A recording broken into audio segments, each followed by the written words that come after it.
شروع کوم د الله د نومنا چې ډېر مهربانا او رحم کون کې دی. الف لام میم. دا د الله کتاب دی، پدې کې هیڅ شک نشته. لار خودون کې دی هغه پرهیزګارانو ته چې په غیب ایمان راوړي، منځ قائموي، چې کم رزق مونږ هغوی لور کړی دی داغه نه خرج کوي. چې کم کتاب پتا نازل کړي شوی دی یعنی قران، او کم کتابونه چې ستانه مخکې نازل کړي شوی وو په هغه ټول باندې ایمان راوړي او په آخرت باندې یقین لري. داسې خلک د خپل رب د طرف نه په صحیح لاري باندې دي او هم دوی خلاصې مندون کې دي. کوم خلکو چې د دې خبرو منلو نه انکار وکړو دا غوي د پاره یو شاندا که ته هغوی خبردار کړي او کو خبردار نه کړي، بهرحال هغوی منون کې نه دي. الله دا غوی په زړونو او غوګونو باندې مهر لګولې دي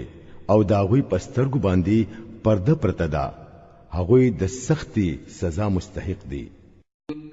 ځینې خلک داسې هم دي چې وایي مونږ په الله او په ورځ د آخرت ایمان راوړې دي، او حال دا دی چې په حقیقت کې هغوی مؤمنان نه دي. هغوی د الله او د ایمان والو سره دوکبازي کوي، خو په اصل کې هغوی په خپل ځان له دوکه ور کوي او هغوی ته د دې پته نه لګي.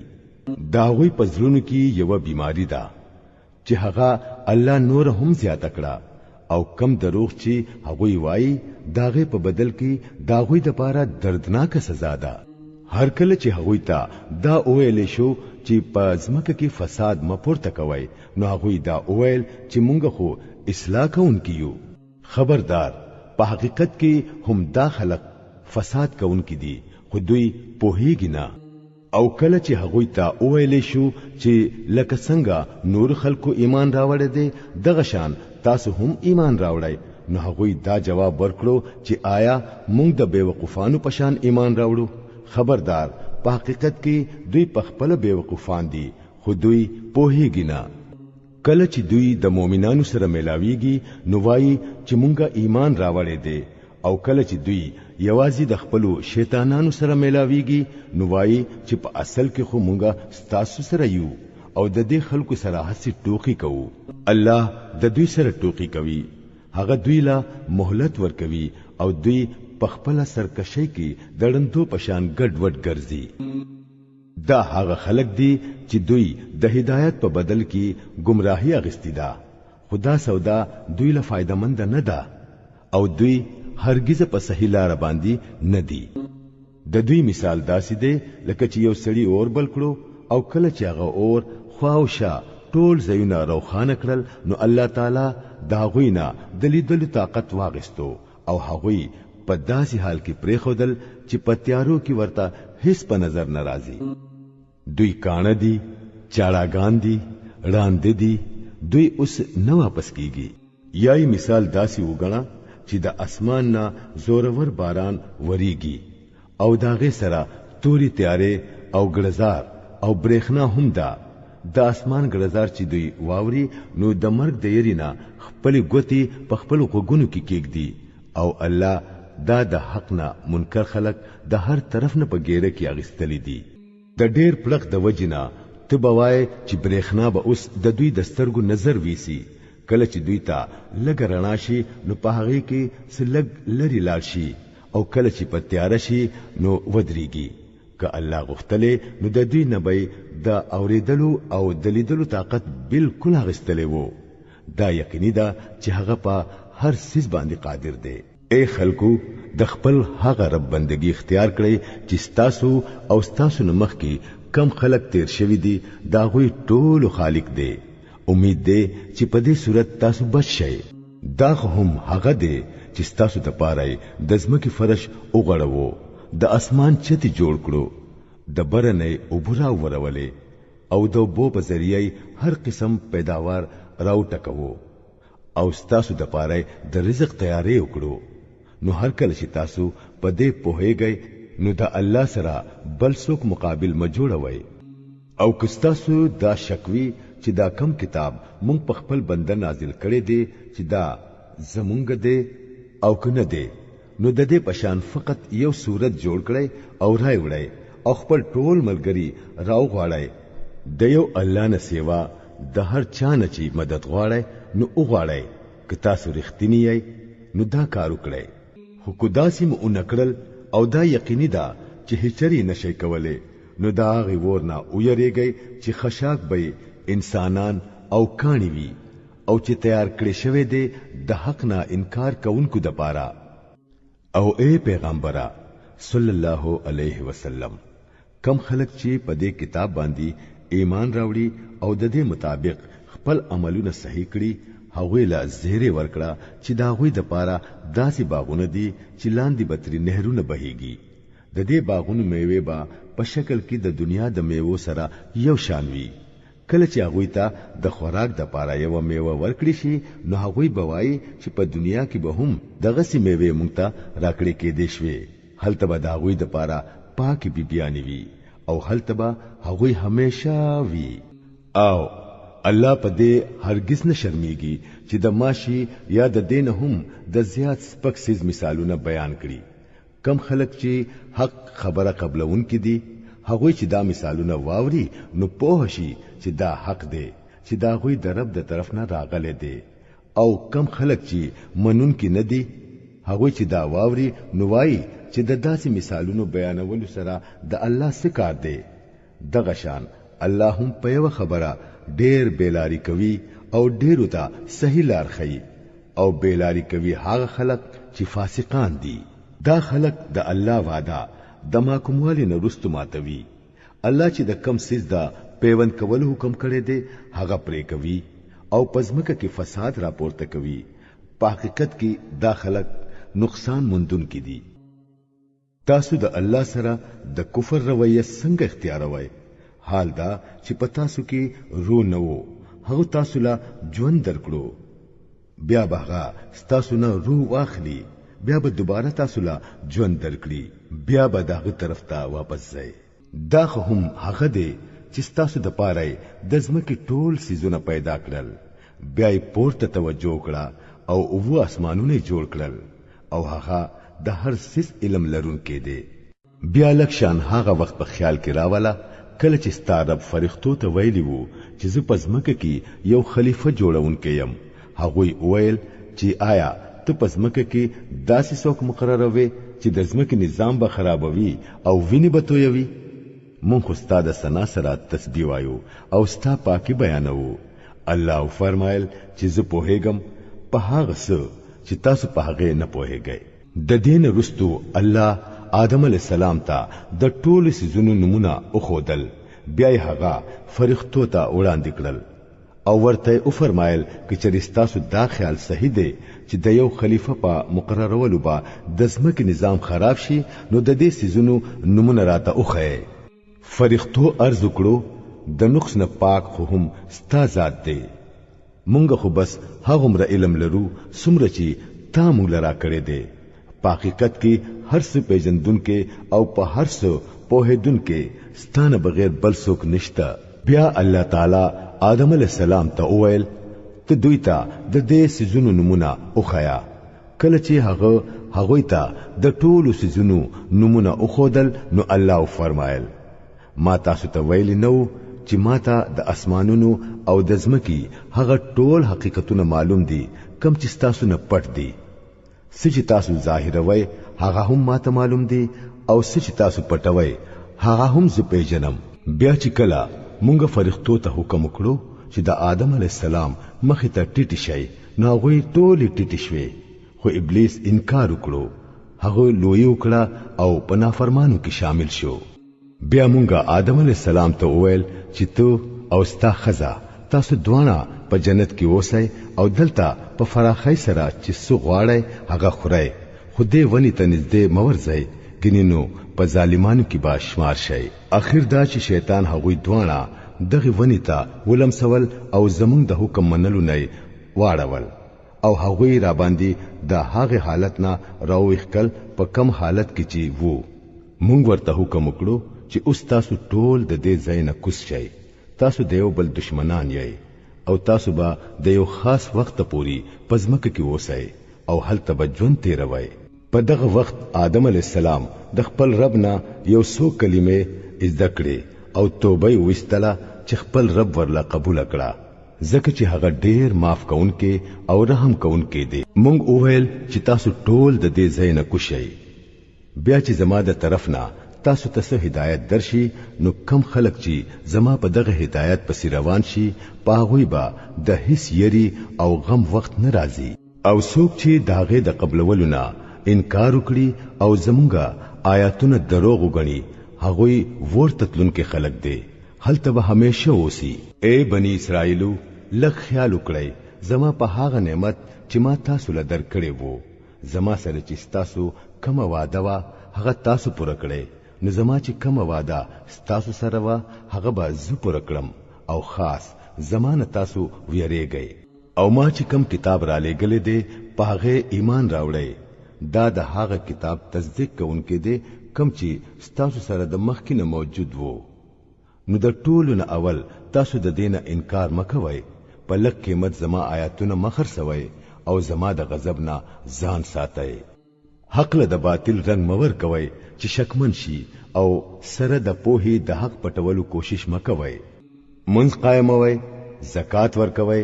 او کم خلک چې ماته ټټیږي تاسو هم داغوی سره ټټیږئ. تاسو نور خلکو ته خو د نیکۍ لار ښیئ، خو خپل ځان هېروئ.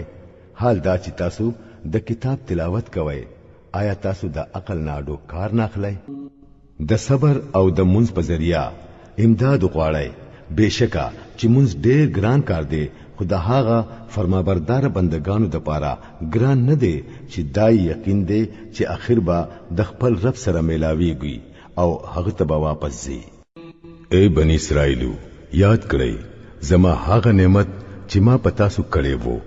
او بل دا خبره چې ما تاسو ته د ټوله دنیا په قومونو باندې فضیلت درکړې وو. او ویریږئ د هغه ورځې نه چې څوک به د چا په کار ناراضي، نه به د چا د طرف نه سفارش قبليږي، او نه به څوک په فدیه ورکولو پرې خودري کیږي، او نه به مجرمانو ته د هیڅ یو ځای نه امداد ملاويږي. او یاد کړئ هغه وخت کله چې مونږه تاسو د فرعونانو د غلامۍ نه آزاد کړئ، هغوی تاسو په سخت عذاب کې اخته کړی وای. ستاسو هلاکان به وجل او ستاسو جنکۍ به ژوندۍ پرې خودلې، او په دې حالت کې ستاسو د رب د طرف نه پتا سو لوی ازمیخت وو. یاد کړئ هغه وخت کله چې مونږه سمندر سری کړو او ستاسو د پاره مو لار جوړ کړه، بیا مو داغه نه تاسو په خیریت سره پوری باسلای، بیا مو دغلتا ستاسو د وړاندې فرعونیان غرق کړل. یاد کړئ کله چې مونږه موسی علی السلام د سلويختو شپو او ورځو په واده راو غختو، نو داغه نو رستو تاسو د غوا د بچینا خدای جوړ کړو. دغه وخت تاسو ډیر زیاتې کړي وو، خو بیا هم مونږه تاسو معاف کړئ، شاید چې اوس شکرګزار جوړ شئ. یاد کړئ چې ټیک په دغه وخت کله چې تاسو دا ظلم کوو، مونږه موسی علی السلام لا کتاب او فرقان د دې لپاره ورکړو چې تاسو داغه په ذریعہ نیغه لار بیا مومئ. یاد کړئ کله چې موسی علی السلام د دې نعمت سره واپس شو، نو هغه خپل قوم ته وویل چې اے خلکو، تاسو د غوا د بچی د عبادت په وجا په خپل ځان سخت ظلم کړی دی، نو خپل خالق ته توبه وباسئ او خپل ځانونه مړ کړئ. په دې کې تاسو د خالق په نس تاسو بهتري ده. هغه وخت تاسو خالق تاسو توبه قبول کړه، ځکه چې هغه ډیر معاف کونکي او رحم کونکي دی. یاد کړئ کله چې تاسو موسی علی السلام ته ویلیو چې مونږه ستا په خبره هرگز یقین نکوو تر څو چې مونږه په خپل سترګو ښکارا خدای ستا سره په خبرو کولو او نوینو. په دغه وخت کې تاسو قتل چې یو سخت تندر تاسو راګیر کړئ، تاسو مړو پراتوي، خو مونږه بیا تاسو ژوندۍ راپورته کړئ، شاید چې د دې احسان نرستو تاسو شکرګزار جوړ شئ. مونږ په تاسو باندې د ورځې سورې وکړو، د منو سلوا خوراک مو درلا راولېګو، او تاسو ته مو وویل چې مونږ درلا کم پاک سيزونه درکړې دي هغه خورئ. خو تاسو په خوانو مشرانو چې څه وکړل هغه په مونږ باندې داغوی ظلم نه وو، بلکې هغه په خپل ځان ظلم وکړو. بیا یاد کړئ کله چې مونږ ویلی وو چې د مخامخ کلی ته ننوځي د دې پیداوار چې سرنګي مو خوخوي هغه سي د مزي سره خوري خو د کلی په دروازه ټټ ټټ ورننوځي او هتتون وایي مونږ بس تاسو خطاګانی معاف کړو او پنیکانو خلکو با نور فضل او کرم وکړو حکم خبره چې هغوی ته ویلې شوی و ظالمانو هغه بدل کړه او نور سوتري جوړ کړل اخر مونږه په ظلم کوونکو خلکو باندې د اسمان نه عذاب نازل کړو دا سزا وا داوی د هغه نافرمانو کارونو چې هغوی بکول یاد کړئ کله چې موسی علی السلام د خپل قوم د پاره د اوبو غختلو دعا وکړه نو مونږه اویل چې په خپل همسا فلانه ګټ وها نو داغینا 12 چینه روان شوي او هر قبيله د خپل اوبوس کلو زې او پېژندو هغه وخت دا ویل شو چې الله کم رزق تر کړی دی هغه خوري سکي او پزمکه کې فساد مخوره وای یاد کړئ کله چې تاسو ویلی وو چې اے موسی علی السلام مونږ په یو قسم خوراک صبر نشو کولای د خپل ربنا دعا وغواړه چې زمونږ د پاره د ځمکې نه پیداوار پیدا کړي مثلا ساگ ترکاری خټکی بادرنګ غنم اوګه دال پیاز وغیرہ نو موسی علیہ السلام اویل آیا تاسو د یو بهتر سیس په ځای باندې د ادنا درجه سیس اغستل غواړئ خدنو د یو خار آبادی ته لاړ شئ تاسو چې څه غواړئ هلته به درته میلاو شي اخر دا چې خبره دته ورسېده چې په هغوی باندې د ذلت او د خوارۍ د محتاجۍ او د بدحالۍ ژوند راغی او د الله په غضب کې گیر شو دا نتیجه وا د دې خبرې چې هغوی د الله د آیاتونو سره کفر وکړو او پیغمبرانی په ناحقه قتلول شروع کړل دا د هغوی د نافرمانی د کارونو او د هغوی د دې خبرې نتیجه وا چې د شریعت د حدونو نه بهر ته وتل یقین وکړئ کو د نبی عربي منون کې دي او کو يهوديان دي کو عیسایان دي او کو صابیان دي چا چې هم په الله او په ورځ د آخرت ایمان راوړو او نیک عمل وکړو نو دغه بدلا د خپل رب سره ده او دغه د پاره د هیڅ یری او غم موقع نشته یاد کړئ هغه وخت کله چې مونږه د تور غر ستاسو د پاسه نیولې وو او ستاسو نمو په خوا دا غستلی و او دامو درته ویلی وو چې کم کتاب مونږ تاسو له درکو هغه مضبوط ونیسئ او کم حکمونه او هدایات چې پدې کې درج دي هغه یاد کړئ پدې ذریعہ دا موقع کې دي چې تاسو د پرهیزګارۍ په لار روان شئ خود دینه رستو تاسو د خپل وعده نه واپس شوي د دې باوجود د الله فضل او دغه رحمت تاسو سره مل وو کینینو تاسو به په خوا تبا شوي وای بیا تاسو ته د خپل قوم د هغه خلکو قصه خو معلومه ده کنه چې د سبت قانوني مات کړي وو مونږه غوي ته اوهل چې شادوغان شي او په دې حالت کې اوسېږي چې پتا سو باندې د هر طرف نه لعنت دغه شان مونږه دا غوي انجام دغه زمانه د خلکو د پاره او د رستو راتلونکو نسل د پاره یو عبرت جوړ کړو او د یریدونکو خلکو د پاره مو یو نصیحت پرې خو دو بیا هغه واقعا یاد کړئ کله چې موسی علی السلام خپل قوم ته وویل چې الله تاسو ته حکم کوي چې یو غوا ذبح کړئ هغه وویل چې آیا ته زمونږ سره ټوکی کوي موسی علی السلام وویل چې زه په خدای پوری د دینه پناه غواړم چې د جاهلانو په شان خبرې وکړم هغه وویل چې ډیره خدا خپل رب ته درخواست وکړه چې هغه مونږ ته د دې غوا سره تفصیل وخی موسی علی السلام وویل د الله فرمان دی چې هغه د داسې غواوي چې نه بډای وي او نه بچي وي بلکې درمیاني عمر والدي وي لہذا کم حکم چې درته کیږي هغه اومنه هغه بیا وویل چې د خپل رب نه تپوس وکړه چې داغه رنگ بسنګوي موسی علی السلام وویل الله فرمایي چې غوا د زیړ رنگ پکار ده چې رنگ داسې شوخ وي چې د کتونکو پری زړه خوشاليږي هغه بیا وویل چې د خپل رب نه صفا تپوس وکړه چې کم قسم غوا پکار ده مونږ د دې په پیدا کولو کې حیران شویو کو د الله خوښي نو مونږ ته به د دې پته ولګيږي موسی علی السلام جواب ورکړو چې الله تعالی وایي چې هغه داسې غوا ده چې کار خدمت لري ناغستې کیږي نظم کاړوي او نه اوبرا وباسي صحیح سالمه او بيداغه پدې باندې هغوی چغه کړه چې هاو اوس دې ټیک پتو خودلا بیا هغوی هغه زیبا کړه ګینونو هغوی خو داسې نه معلومېدل چې دای کړي وي او هغه واقعیا تاسو ته یاد ده کله چې تاسو یو سړی مړ کړي وو او بیا داغه په باره کې مو جګړې کولې او په یو بل مو د قتل الزام لګولو او الله دا فیصله کړی و چې څه تاسو پټوي هغه به الله ښکارا کوي په هغه وخت مونږه حکم وکړو چې د دې غوا په یو حصہ باندې مړې وهاي وګورئ دارنګي الله مړی ژوندۍ کوي او تاسو ته خپل نخې د دې لپاره خي چې تاسو په شئ خو اخر دا چې د داسې نخو لیدلونه رستو هم تاسو زړونه سخت شو د کانو په شان سخت شو بلکې په سختۍ کې داغه نه هم زیات سخت ځکه چې په کانو کې ځینې داسې هم دي چې داغه نه چینه بهيږي ځینې داسې دي چې چوي او داغه نه وبراوزي او ځینې د خدای د یری نه هم را پریوزي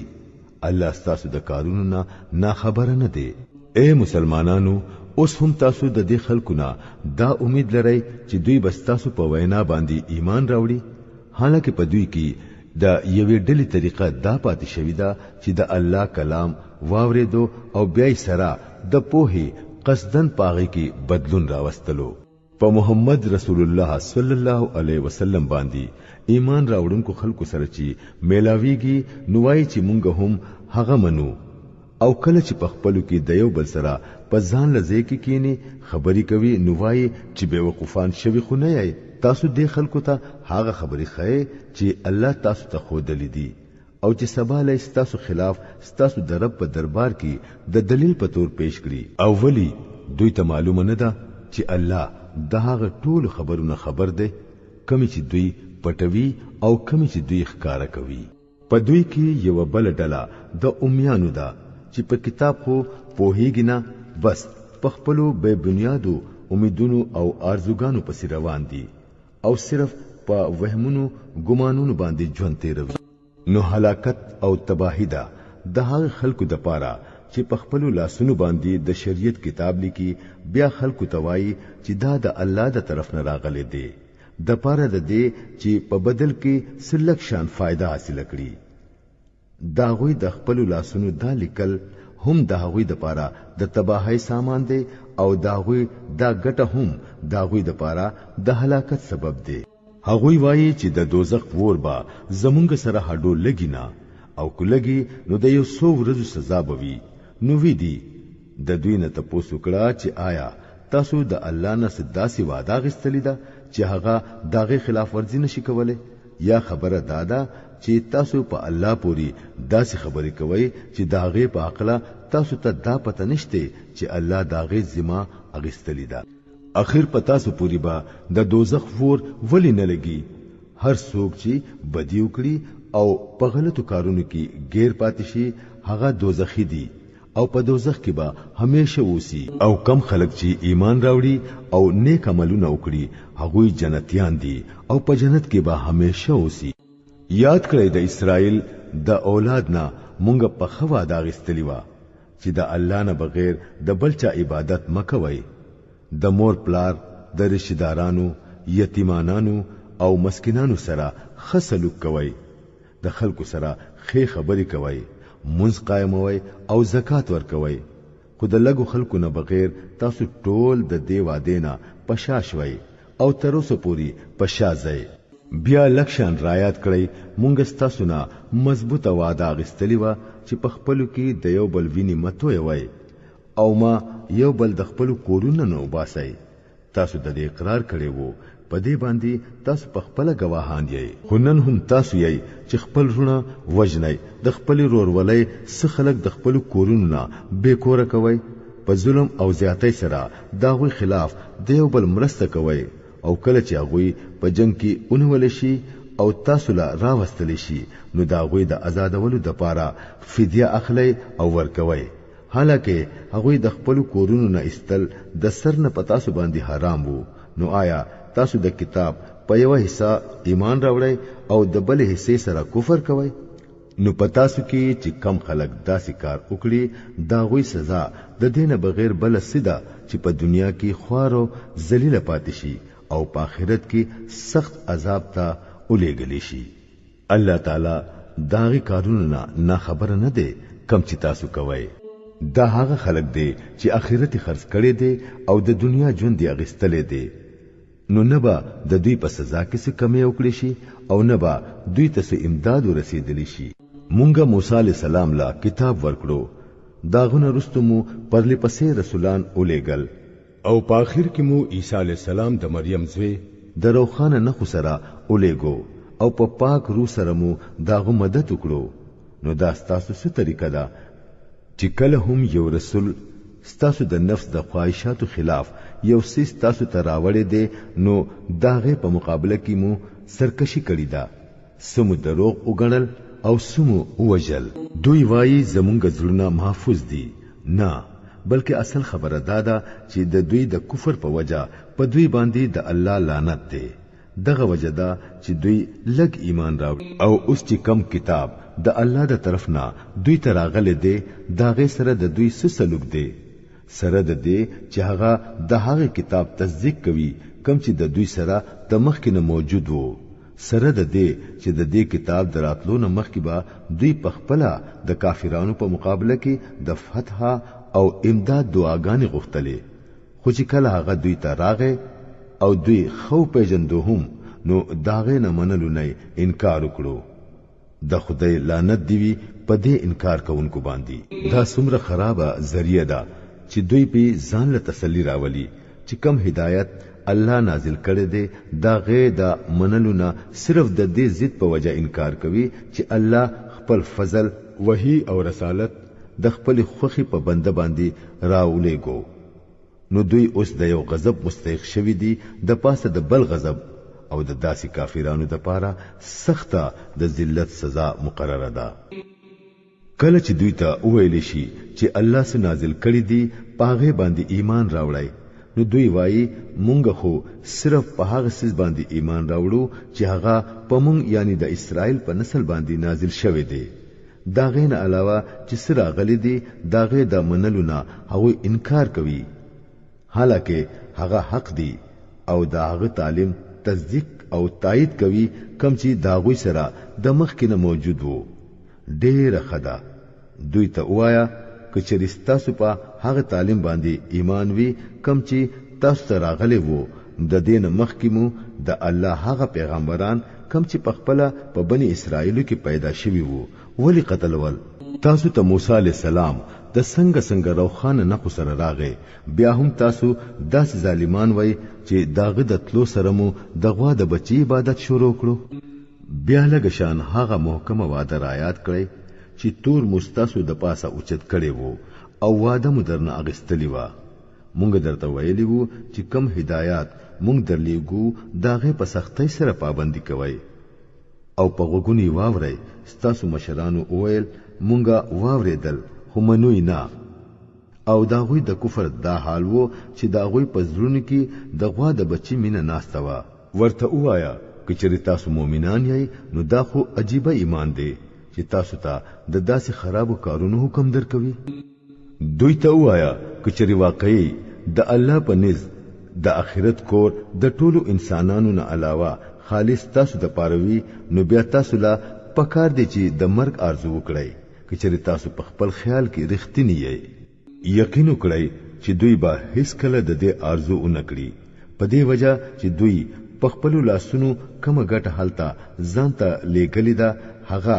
دوی د دې نه منع کوي چې حالته د تلو آرزو وکړي. الله د دې ظالمانو د حال نه خبر دی. تو به وویني چې دوی د ټولو خلکو نه زیات په ژوند مین دي تر دې پوري چې په دې معاملې کې د مشرکانو نه هم زیات حریصان دي. د دوی هر یو سړی دا غواړي چې زر کال ژوند دی حالکه دا اوږد عمر خو دوی د عذاب نه سلری نشوړلې. هر څنګه عملونه چې دوی کوي الله هغه ویني. دوی ته وایا چې څوک د جبرئیل علی السلام سره دشمنی ساتي هغه ته دی معلومه وي چې جبرئیل علی السلام د الله په حکم سره دا قران ستا په ځل باندې نازل کړي دي. چې د مخکینو کتابونو تصدیق کوي او تایید کوي او د مؤمنانو د پاره د هدایت او د کامیابی زیری دی. کچری د جبرائیل سره د دوی د دشمنی دا وجوي نو ورته وایا چې څوک د الله او داغه د فرښتو او داغه د رسولانو او د جبرائیل او د میکائیل دشمنان دي. الله دا دغه کافرانو دشمن دی. مونږ ته داسي آیاتونه نازل کړي دي چې حق صفا صفا ظاهرون کی دي. پاغه باندې د عمل کولونه هغه خلک انکار کوي چې هغوی فاسقان دي. ولی همیشه داسي ندي شوی چې کله هغوی یو وعده کړی دا پاغوی کې یوې ډلې ضرور هره کړی دا. حالکه اکثر خو پکې داسې دي چې په اختیار سره د ځلنه ایمان نه دراوړي او چې کله دوی ته د الله د طرف نه یو رسول سره د داسې کتاب راغی چې هغه د دوی د کتاب تصدیق کوونکې دی نو په دې اهل کتابو کې یوې ډلې د الله کتاب شاته داسې غورځوو لکه چې هغوی هډو سپوهیږي او په هغه سيزونو پسې ورپسې شو چې شیطانانو با د سليمان عليه السلام د بادشاہي په نوم پیش کولو. حالکه سليمان عليه السلام هیڅ کفر نه دی کړي. کفر خو هغه شیطانانو کوو چې خلکو ته به د جادو تعلیم خودلو او هغوی په هغه سیس پسې ورپسې شو چې په بابل کې په دوو فرښتو هاروت او ماروت باندې نازل کړي شوی وو. حالکه هغوی یعنی فرښتو چې به کله چاته داغه تعلیم ورکولو نو اول به ورته صفا ویل چې ګورا مونږه صرف یو ازمیخت یو تو کفر کې اخته نشي. بیا به هم د خلکو داغوی نه هغه سجده کول چې په هغه سره د خاون او دغه د خزي په منځ کې جدای راولي.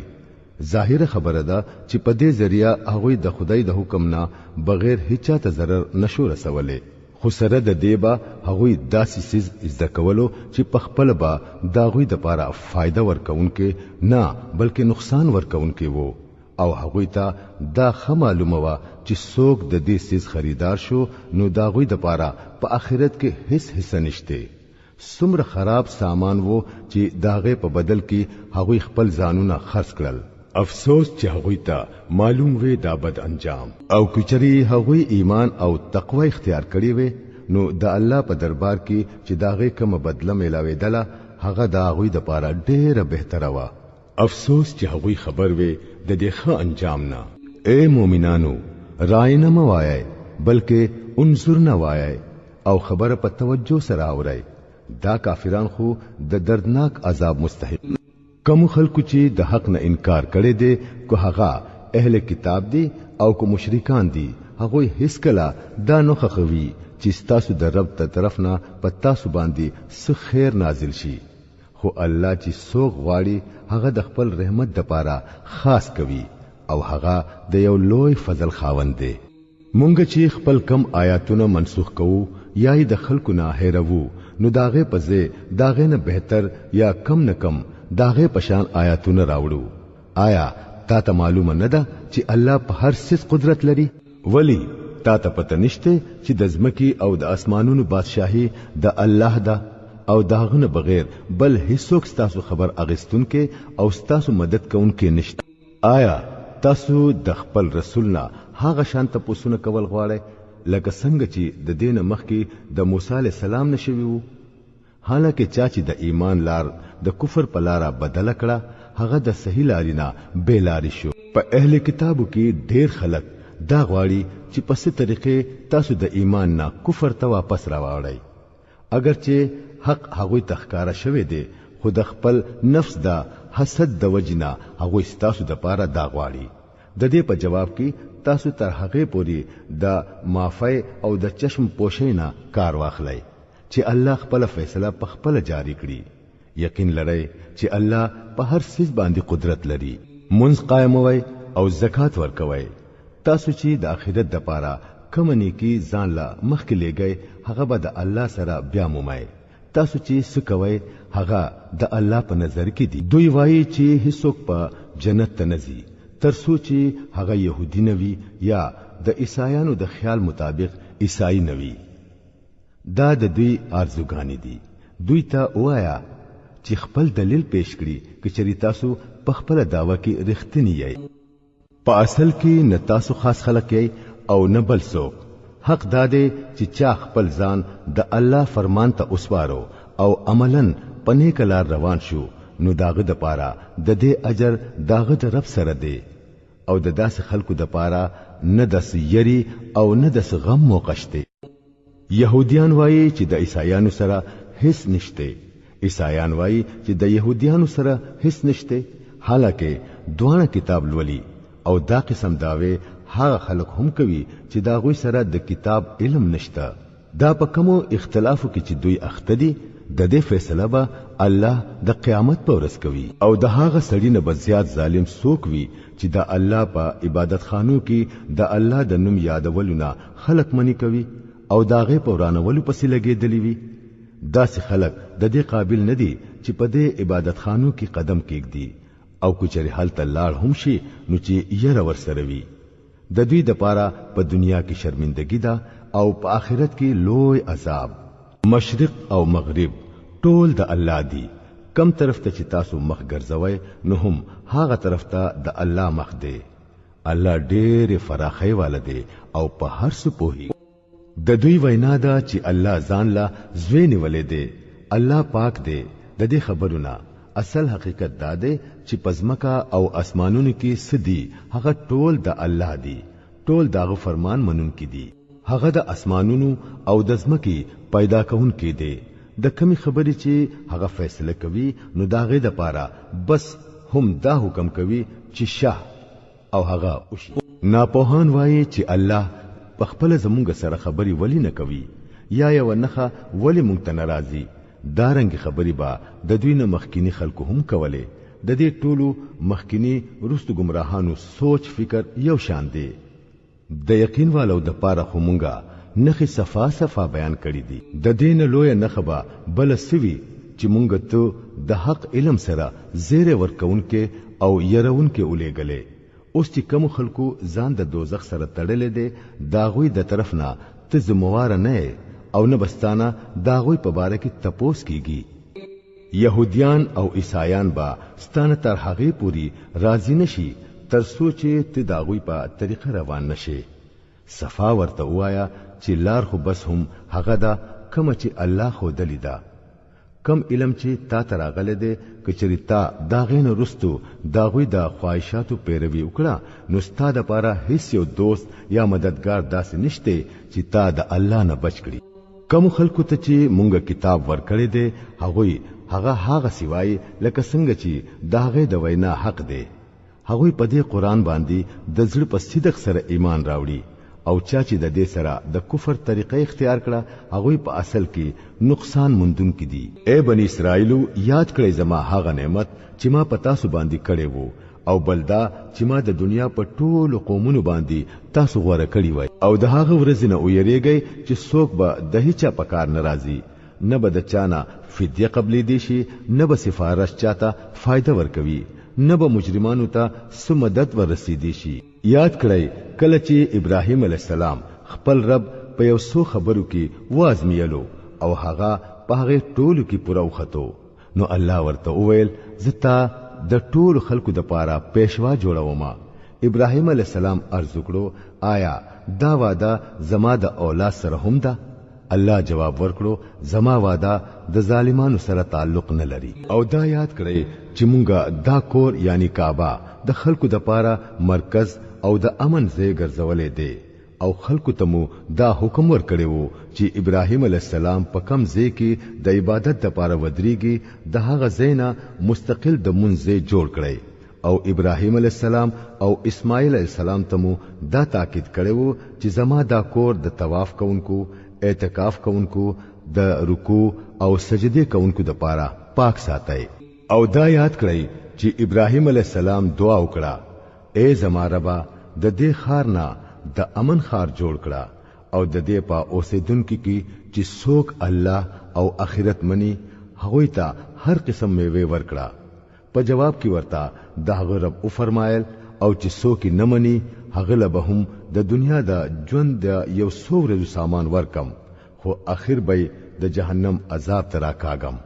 او هغه د ټولو نه خراب زید او یاد کړئ کله چې ابراهیم علی السلام او اسماعیل علی السلام د دې کور دیوالونو چتول نو دعا به کوله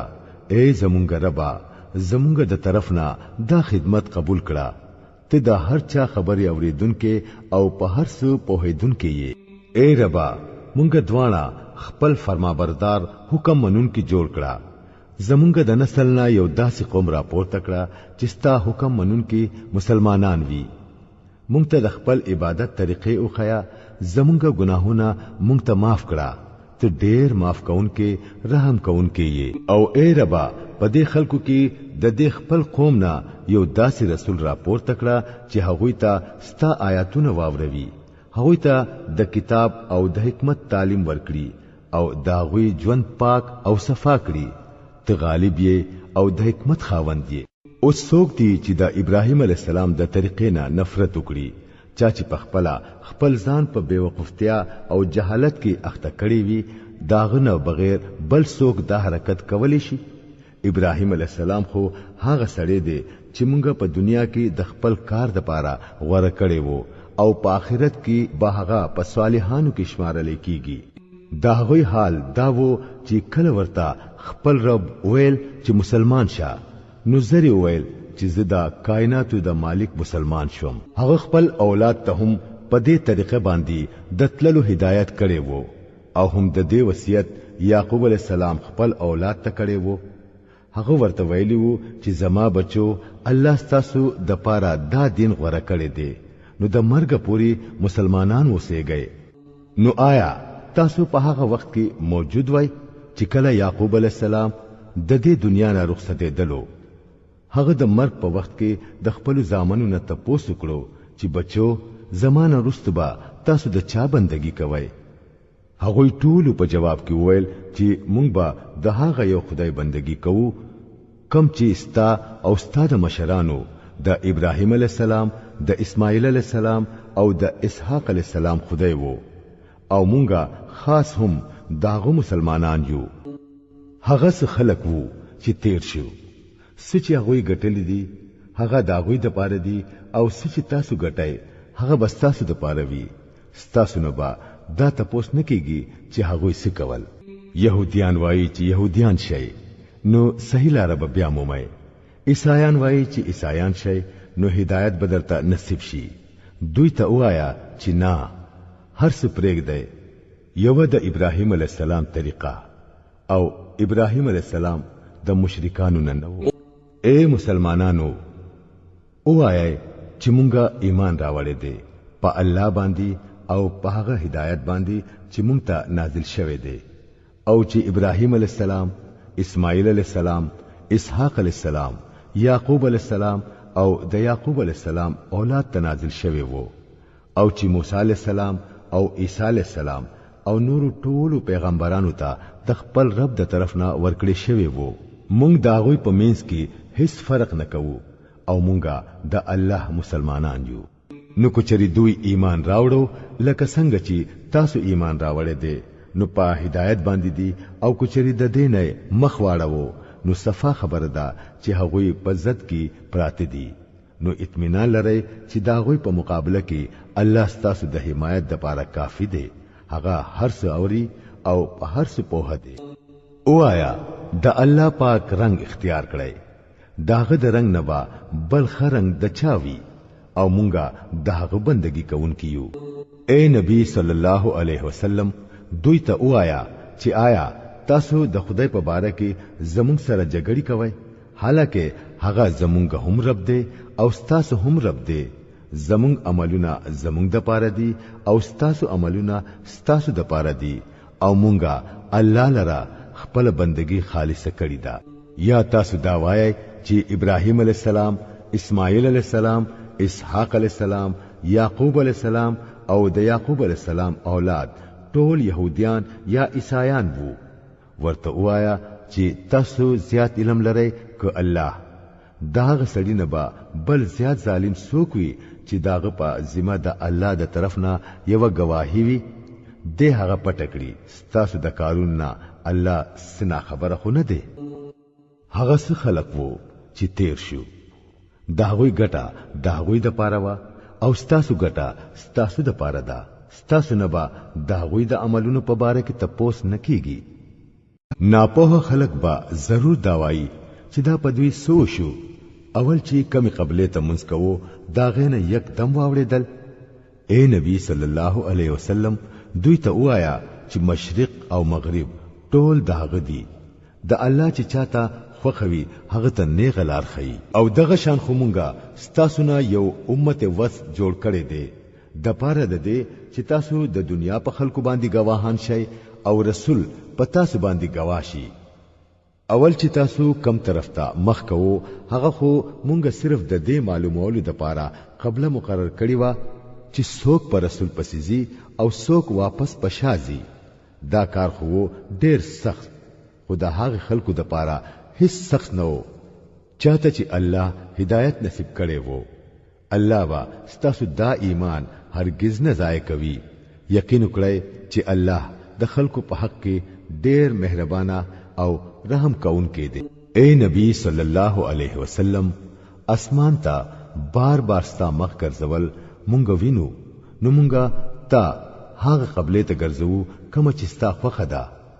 مسجد حرام طرف ته مخ وګرځوا. اوس چې هر چرته تاسو یې نو هم دغه مسجد حرام طرف ته په مانځي کې مخونه ګرځوي. کوم خلکو ته چې کتاب ورکړی شوی وو هغه خپو هیږي چې د قبله د بدلیولو دا حکم دا غوی د خپل رب د طرف نه دی او حق دی. خود دې باوجود چې هغه سکوي الله داغه نه خبره نه دی. کته دې اهل کتاب ته هر څنګه نه خراوړي خو ممکن نه ده چې دوی ستاده قبله پیروي وکړي او نه ستاده پاره دا ممکن ده چې ته د دوی د قبله پیروي وکړي او په دوی کې یو ډله هم د بل ډلې د قبله پیروي کولو ته تیار نه ده. او کم علم چې تا تراغله دي دا غینا ورستو کو چریتا د دوی د خواهشاتو پیروي وکړه نو دا یقیني ده چې تبا په ظالمانو کې شمار شي. کم خلکو ته چې مونږ کتاب ورکړی دی هغه دازه چې قبله تر جوړ کړی شوی دا داسې پیژني لکه څنګه چې خپل اولاد پیژني، خو په هغه کې یو ډله سره د پوهي قصدن حق پټوي. دا بالکل یو حق امر دی ستا د رب د طرفنا، نو د دې په حق لا ته هرگز په شک کې مپریوزا. د هر چا د پاره یو طرف دی چې هغه طرف ته مخ ګرځوي، نو تاسو نیکي طرف ته د یو بل نه مخ کې کېږئ. هر چرته چې یې تاسو الله به تاسو ټول بیا مومي او رب مولي. داغه د قدرت نه هیڅ بهر نه دی. او تشي د کم زینا تیریږي هم داغه زینا خپل مخ د مانځ په وخت کې مسجد حرام ته وګرځوا، ځکه چې دا ستاسو د رب حق فیصله ده او الله ستاسو د عملونو نه خبره نه دی. او د هر زینه چې تیریږي ته نو خپل مخ مسجد حرام ته ګرځوا او هر چرته چې یې تاسو نو مسجد حرام ته مخونه ګرځوي او مونږ کوي د پاره د دې چې د خلکو سره ستاسو خلاف سه حجت یا اعتراض نوي. هو د دوینا چې څوک ظالمان دي داغوی جبا به هیڅ حال کې نه بنديږي. خو تاسو داغوی نه مې یریږئ بلکې زمانه یریږئ. او د پاره د دې چې زه پتا سو باندې خپل نعمت پوره کړم او په دې امید چې زما د دې حکم په منلو سره به تاسو هغه سیده کامیابی لار بیا مومئ. لکه څنګه چې تاسو ته په دې سیس سره کامیابی نصیب شوه چې مونږه په تاسو کې پخپلا ستاسو نه یو رسول راولېګو چې تاسو ته زمون آیاتونه وروي، ستاسو ژوند پاکوي او تاسو ته د کتاب او د حکمت تعلیم درکوي او تاسو ته هغه خبرې خي چې تاسو ته معلومي نه وي. نو تاسو ما یاد ساتئ، زه به تاسو یاد ساتم او زما شکر وباسئ، د نعمتونو ناشکری مکوئ. اے هغه خلکو چې ایمان مراوړې دي په صبر او پمانځ سره مدد وغواړي. الله د صبر کوونکو سره دی. او کم خلک چې د الله په لار کې قتل کړي شي هغه ته مړ موایي بلکې هغه په حقیقت کې ژوند دي، خو تاسو دا غوي په ژوند نه پوهیږئ. او موږ به پتا سو باندې یرا لوګه د مال او د سر نقصان او په آمدنو کې کمی ضرور راولو او تاسو به ازمو په داسې حالاتو کې چې څوک صبر وکړي او چې کله پرې څه مصیبت راشي نو وایي چې مونږه د الله یو او هم الله ته واپس تلون کیو نو هغوی ته د خوشحالۍ زیری ورکړه پاغوی باندې با د خپل رب د طرف نه ډېری مهربانيانی وي د الله د رحمت په سوري کې بوي او هم دغه سي خلق په نیغه لار روان دي بشکا صفا او مروه د الله د نخونه دي نو څوک چې د بیت الله حج یا عمره کوي نو داغه د پاره داسې د ګناه خبره نه ده چې د دې دوانو غوندو په منځ کې صحیح وکړي او څوک چې په خپل رضا سره د خیر سکار وکړي هغه د الله په علم کې دی او الله داغه قدر کوونکی دی کم خلک چې زمونږ را لېږل شوی روخانه تعلیمات او هدایات پټوي په دا حال کې چې هغه مونږه د ټولو د لار خودنې د پاره په خپل کتاب کې بیان کړی دی یقین وکړئ چې الله هم پاغوی باندې لعنت وای او ټول لعنت کوونکي هم پاغوی باندې لعنت لګي البته چې کم خلک د دې کار نه منشول او د خپل عمل اصلاح وکړه او چې صحیح پټول هغه ښکارا بیان کړل نو زبا هغه معاف کړم او زه ډیر معاف کونکي رحم کونکي يم کوم خلکو چې د کفر عمل اختیار کړو او هم د کفر په حالت کې مړشول نو په هغه باندې د الله د فرښتو او د ټول خلکو لعنت ته د لعنت په دې حالت کې با هغه همیشه وي نه بداغوینا سزا سپکه کړی شي او نه باورلا نور مهلت ورکړي شي ستاسو خدای بس یو خدای دی دغه رحمان او رحیم نه سیوا بل خدای نشته د دې حقیقت پیژندلو د پاره که د سنخو ضرورت وي نو چې کم خلک د عقل نه کار اخلي دا غوي د پاره د اسمانونو او د ځمکې په پیدا کولو کې دا شپه او ورځ چې په یو بل پسې مسلسل زی راضي پدې کې دا کشته چې د انسان د فائدې سيزونه په دریابونو او سمندرونو کې وړي راوړي پدې کې د باران پدې اوبو کې چې الله د برنا راووروي بیا پاغه مړزمکه ژوندۍ کوي او د دې انتظام په برکت پزمکه کې هر قسم د سا مخلوق خوروي د هواګانو په چلن کې او په دې وریځو کې چې د اسمان او د ځمکې په مینس کې فرمان منون کې ولاړې دي بشمار نخې دي دا ټولي هغه نخې دي چې د خدای په یووالي دلالت کوي خود دې باوجود هم څه خلک داسې دي چې د الله نه سیوا بل څوک دغه مقابل او دغه برابر جوړوي او داغوی سره داسې مینه کوي لکه څنګه چې د الله سره مینه پکار ده حالکه چې کم خلق مؤمنان دي هغوی د ټولو نه زیاته مینه د الله سره لري کاش چې کم حقیقت بدوي د قیامت په ورځ د عذاب په لیدلو سره په خپل سترګو ویني هغه هم نن د دې ظالمانو په ذهن کې راغله چې ټول طاقتونه او ټول اختیارات خو د الله په قبضه کې دي او دا چې په سزا ورکولو کې هم الله ډېر سخت دی بیا هغه چې کله سزا ورکوي هغه وخت با حالت داوي چې په دنیا کې په کم مشر پسې خلق تلی وي هغه مشر با د خپل پیروکارانو نه ځان خلاصوي خو سزا به ورته خامخا ملاويږي او داوی ټول اسباب او ذریعہ به ختميږي او کم خلق چې په دنیا کې په هغوی پسې روان وو هغوی بوایي چې کاش کومنګلا بیا موقع راکړې شو نو مونږ با دوی تخپل بیزاری دغه څخه خودلې وي لکه څنګه چې نن دوی زمونږ نه بیزار کیږي په دې طریقه با الله د خلکو ته د دوی د دنیا عملونه په داسې شان سره ښکار کوي چې دوی با د ارمانونو او د پیمانتیا لاسونه مروړي خو د ور نه بدوتلو لار نه مومي اے خلکو پزمکه کې چې کم حلال او پاک سيزونه دي هغه خوري او د شیطان په خودلو شو لارو باندې مزه هغه تاسو ښکارا دشمن دی تاسو ته د بدای او د بهایي حکم کوي او دا سبق درته خی چې د الله په نوم هغه خبري وایي د کوم خبرو په حق لچی تاسو ته علم نشته چې الله دا فرمایلی دي کله چې دوی ته ویل شي چې الله کم حکمونه نازل کړی دي په هغه پسې روان شي نو په جواب کې وایي چې مونږ خو په هغه طریقه عمل کوو په کما چې مونږه خپل پلار نکو مونډلې دي ډېر خدا حکوچري د دوی پلارانو او نکونو د عقل نکار نوی غستلې او نه غلاري نوی مونډلې نو آیا بیا به هم دوی پاغوي پسې د کوم خلکو چې د خدای په خودلی شوی لار باندې د تللو نه انکار کړي دي د دوی مثال داسې دی لکه چې یو شپن کې زناور ته आवाज کوي او هغه زناور د ها هو د आवाज نه سیوا هیڅ نه اوري دوی کانه دي چاړاګان دي وړاندې دي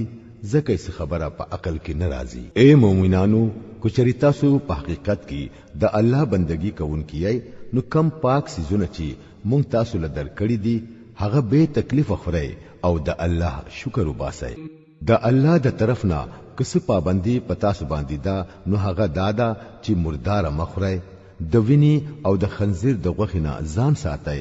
او هغه سیز مخره چې پاغه باندې د الله د نوم نه سیوا د بل چا نوم اغستل شوی وي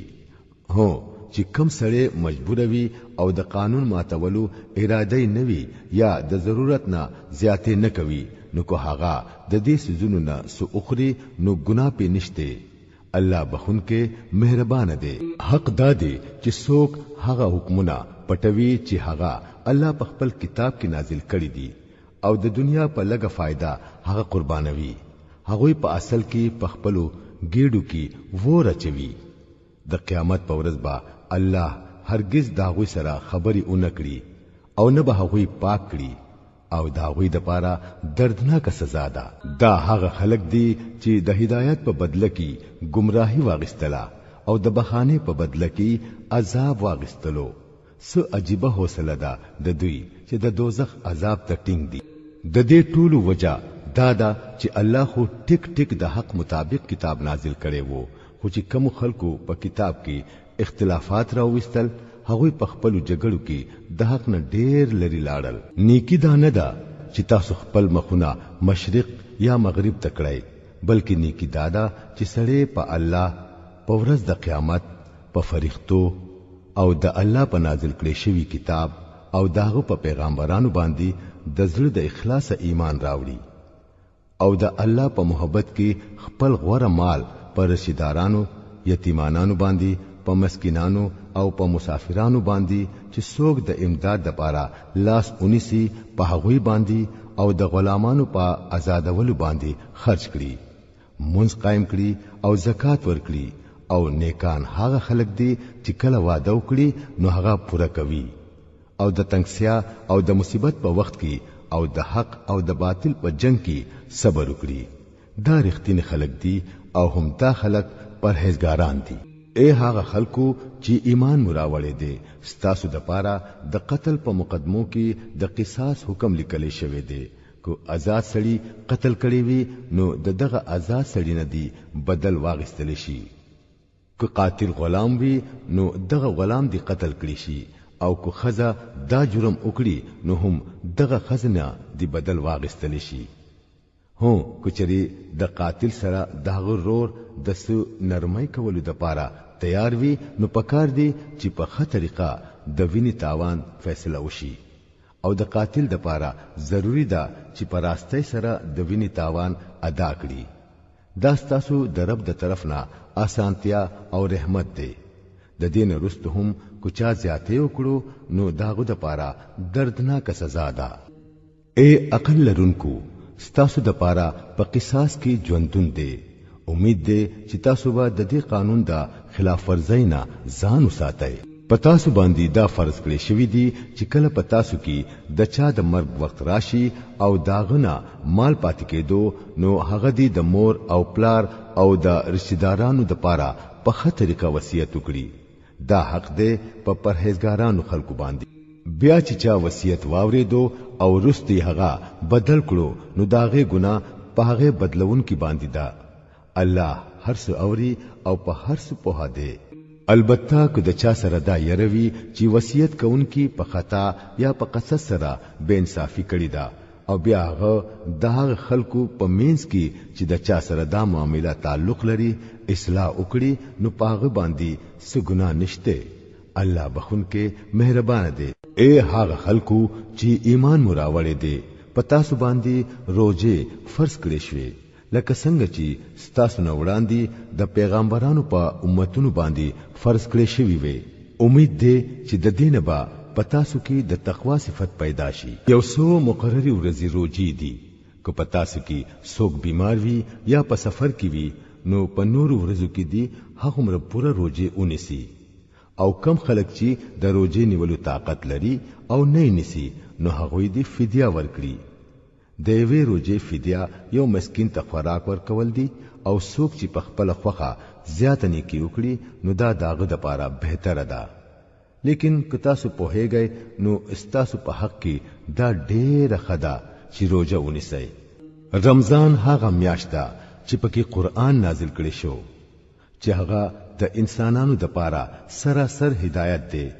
او په هغه کې داسي صفه واضحه خبرې دي چې سړی ته نه غلار خي او د حق او د باطل په منځ کې فرق کار کوي نو د اوس نه چې پچا دا میاشت راشي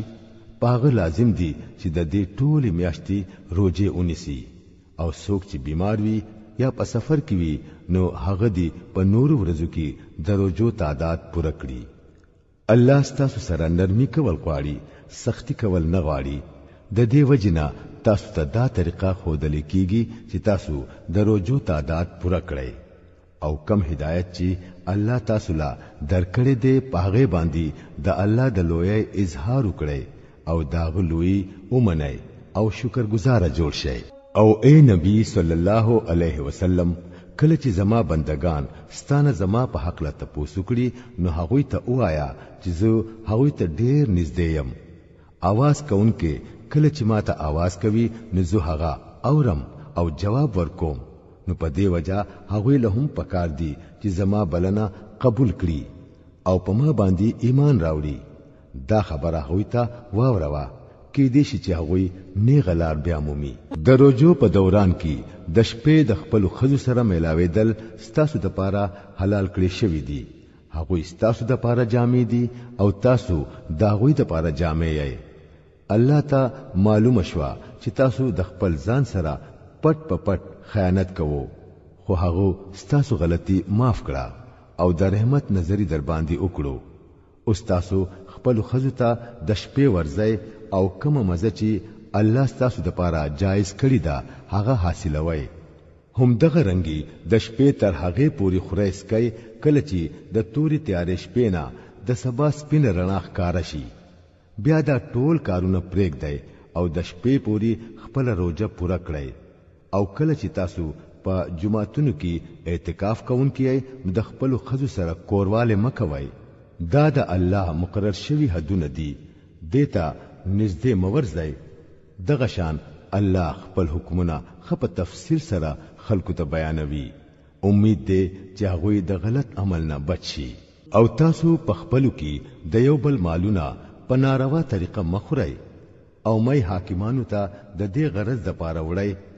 چې تاسو قصدن په ظلم سره د بل د مال څه حصہ اخرئ اے نبی صلی الله علیه وسلم خلق ستانه د سپوږمۍ د زیاتېدو او د کمیدو په باره کې تپوس کوي ورته وایا چې دا د خلکو د پاره د وختونو مقررولو او د حج د علامتونو نخې دي هم دغه رنګي دوی ته وایا چې داس د نیکي کار نه دی چې تاسو خپل کورونو ته د شاده طرف نه ورننوځئ نیکی خو په اصل کې دادا چې سړی د الله د ناراضګۍ نه بچي نو خپل کورونو ته په دروازو باندې ورننوځي البته د الله نه یره کوي امید دی چې تاسو خلاصې نصیب شي او تاسو د الله په لار کې د هغه خلکو سره جنگيږئ څوک چې تاسو سره جنگيږي خو زیاتې مکوئ ځکه چې الله زیاتی کوونکی نه خوښوي د هغه سره جنگيږئ په هر ځای کې چې تاسو د هغه سره مقابله راشي او اوی باسي هغه د هغه زینونه د کم زین چې هغه تاسو استلیای ځکه چې قتل کول اگر چې بدکار دی خو فتنه داغه نه هم زیات بدکار دی او د مسجد حرام په خوا کې چې هغه ترسو جنگ نکوي نو تاسو سره هم جنگ مکوي خو کو هغه هلته هم د جنگ نه من نشول نو بیا تاسو هم په خلاص مټ وجنئ ځکه چې د داسې کافرانو سزا هم دادا بیا کو چری هغوی منشو نو یقین ساتئ چې الله معاف کونکي او رحم کونکي دی تاسو د هغوی سره جنگيږئ تر هغه پوری چې فتنه پاتې نشي او دین د الله د پاره شي بیا کچري هغوی منشول نو په شي چې د ظالمانو نه سیوا په بلچا زیاتې کول جایز نه دي د حرام میاشتې بدلهم د حرام میاشتا او د ټولو حرمتونو لحاظ با په برابرۍ سره وي نو چا چې پتا سو زیاتې وکړو تاسو هم په هغه باندې داغه پشان زیاتې وکړئ البته د الله نه یره کوي او په شي چې الله د هغه خلکو سره دی څوک چې داهو د حدونو ماتولو نه ځان ساتي د الله په لار کې خرج کوي او خپل ځان په خپل لاسونو هلاکت ته مغرزوي د احسان طریقه خپل کړئ ځکه چې الله احسان کوونکی خوښوي د الله د رضا د پاره کله چې د حج او د عمره نیت وکړئ نو هغه پوره کړئ او کچري په یو ځای کې راګیر کړئ شوي نو کوم قرباني چې درته اسانه وي هغه الله ته پیش کړئ او تر هغه خپل سرونه مخروي تر سوچ قرباني خپل ځای ته رسیدلی نه وي خو چې څوک مریض وي یا د چا په سر کې څه تکلیف وي او په دې وجه هغه خپل سر اخروي نو هغه له پکار دی چې د فدیه په تور روزه ونیسي یا صدقه ورکړي یا قرباني وکړي بیا کچري تاسو ته امن نصیب شي او تاسو د حج د ورځو نه مخکې مکې ته ورسېږئ نو په تاسو کې چې څوک د حج د ورځو د راتلو پوري د دې وخت نه فائدہ اخیستل شي او عمره وکړي نو هغه د خپل وس مطابق قرباني وکړي او کچره قرباني پیدا نشي نو درې روزي دي د حج په زمانه کې اونیسي او وو دی حل اونیسي چې کله کور ته ورسي د غشان پورا لس روزي دي اونیسي داري آیت د هغه چا د پاره دی چې د چا کورونه د مسجد حرام سره نږدې نوي د الله د دې حکمونو د خلاف ورزي کولونه ځان ساتي او خپه هوشي چې الله سخت سزا ورکوونکی دی د حج میاشتې ټولو ته معلوم دي څوک چې په دې مقررو میاشتو کې د حج نیت وکړي هغه خبرې دل پکار دي چې د حج په دوران کې داغنا سو شهوتي کار سو بدعمل او د جنگ جګړې څخه خبره اونشي او تاسو چې کم نیک کار کوئ هغه به د الله په علم کې وي د حج د سفر د پاره د لاري توخه د ځان سره واخلئ او د ټولو نه بهتره توخه پرهیزګاری ده نو اے عقل مندو زما د نافرمانه نه ځان وساتئ او که د حج سره سره تاسو د خپل رب سو فضل هم تلاش کړئ نو پدې کې څه ګناه نشته بیا چې کله د عرفات نه روان شئ نو د مشعر حرام یعنی مزدلفه سره ودرېږئ او الله یاد کړئ هغه شانی یاد کړئ لکه څنګه چې هغه تاسو ته هدایت کړی دی ګننو د دینه مخکې خو تاسو بیلاری وای بیا چې د کم زینا عرفات ته نور ټول خلق واپس کیږي دا غزینا تاسو هم واپس شئ او د الله نه معافي غواړئ بشکا چې الله معاف کونکي او رحم کونکي دی بیا چې کله تاسو د خپل حج ارکان ادا کړئ نو لکه څنګه چې بمو مخکې د پلار نیکونو ذکر کولو دغه شان اوس د الله ذکر کوئ بلکې دا غینه هم زیات کوي خدای په یادونکو خلکو کې هم ډیر فرق دی پاغوي کې څوک داسې دي چې وای ای زمونږ ربا مونږ ته په دنیا کې ټول هر څه راکړي د داسې سړي د پاره په آخرت کې هیڅ حصہ نشته او څوک وای چې ای زمونږ ربا مونږ ته په دنیا کې هم ښه نعمتونه راکړي او په آخرت کې هم ښه انجام او د ور د عذاب نمو وساته د داسې خلکو به د خپل ګټي مطابق په دوانو ځایونو کې حسابي او په حساب کولو کې د الله هیڅ وخت نه لګي دا د شمار 100 ورځې دي دا تاسو له د الله په یاد کې تیرول پکار دي بیا کو چا تلوار وکړه او په 2 ورځو کې واپس شو نو په هغه څه ګناه نشته او کو چا تاخير وکړو نو هم په هغه څه ګناه نشته خو شرط داده چې هغه دا ورځي په پرهیزګارۍ سره تیری کړی وي د الله د نافرمانه نه ځان ساتي او خپه هوشي چې یو ورځ با داغه مخې ته تاسو پیش کیږئ په انسانانو کې سداسي هم شته چې داغه خبري د دنیا په ژوند کې تا ته ډېر ښه معلومیږي او هغه په خپل نیک نیتۍ باندې بار بار خدای گواه کوي خو په حقیقت کې هغه د حق بدترین دشمن وي هر کله چې ورته اقتدار حاصل شي نو پزمکه کې ټولي منډي ترړي د دې د پاره وਹੀ چې فساد خور کړي فصلونه تباہ کړي او د انسانانو نسل برباد کړي حالکه الله چې دې ځان لګوا کوي هرگز فساد نه خوښوي او کله چې هغه ته ویل شي چې د الله نه ویریږي نو د خپل عزت خیالي په ګناه باندې خټینګوي د داسې سړي د پاره خو دوزخ کافی دی او دوزخ ډیر خراب ځای دی د آرام بل طرف ته په انسانانو کې داسې هم شته چې د الله د رضا په تلاش کې خپل ځان لګوي او په داسې بندگانو باندې الله ډیر مهربان دی اے ایمان والو تاسو په اسلام کې پوره داخل شئ او په شیطان پسې مزه ځکه چې هغه تاسو ښکارا دشمن دی کم واضحه او صفا هدایت چې تاسو ته راغلي دي که داغې نه رستو بیا تاسو بیلاری شوي نو یقین لرئ چې الله په هر څه باندې غالب دی او د حکمت خاوند د دې ټولو نصیحتونو او هدایاتونو رستو هم چې دا خلک نیغ نشو نو آیا دوی اوس د دې خبرې انتظار کوي چې الله د فرښتو سره د وریځو سوري کې په خپل دوی لراشي او بس فیصله وکړي شي اخر ټولي معاملې خو به خاص هم الله ته پیش کی د بنی اسرائیلونو تاسو کړه چې څومره صفا او ښکار نخي مونږه هغوی ته خودلې دي او بیا دا تاسو هم وکړه چې د الله د نعمت د ملاوي دون رستو کم قوم هغه نعمت په بدبختی کې بدلوي نو هغوی ته الله څنګه سخت سزا ورکړي کوم خلکو چې د کفر لاره اختیار کړی دا داغوی د پاره د دنیا ژوند ډېر د مینی او خایس جوړ کړی شوی دی داسې خلک په هغه خلکو پورې ټوخي کوي چې د ایمان لاره اختیار کړی وي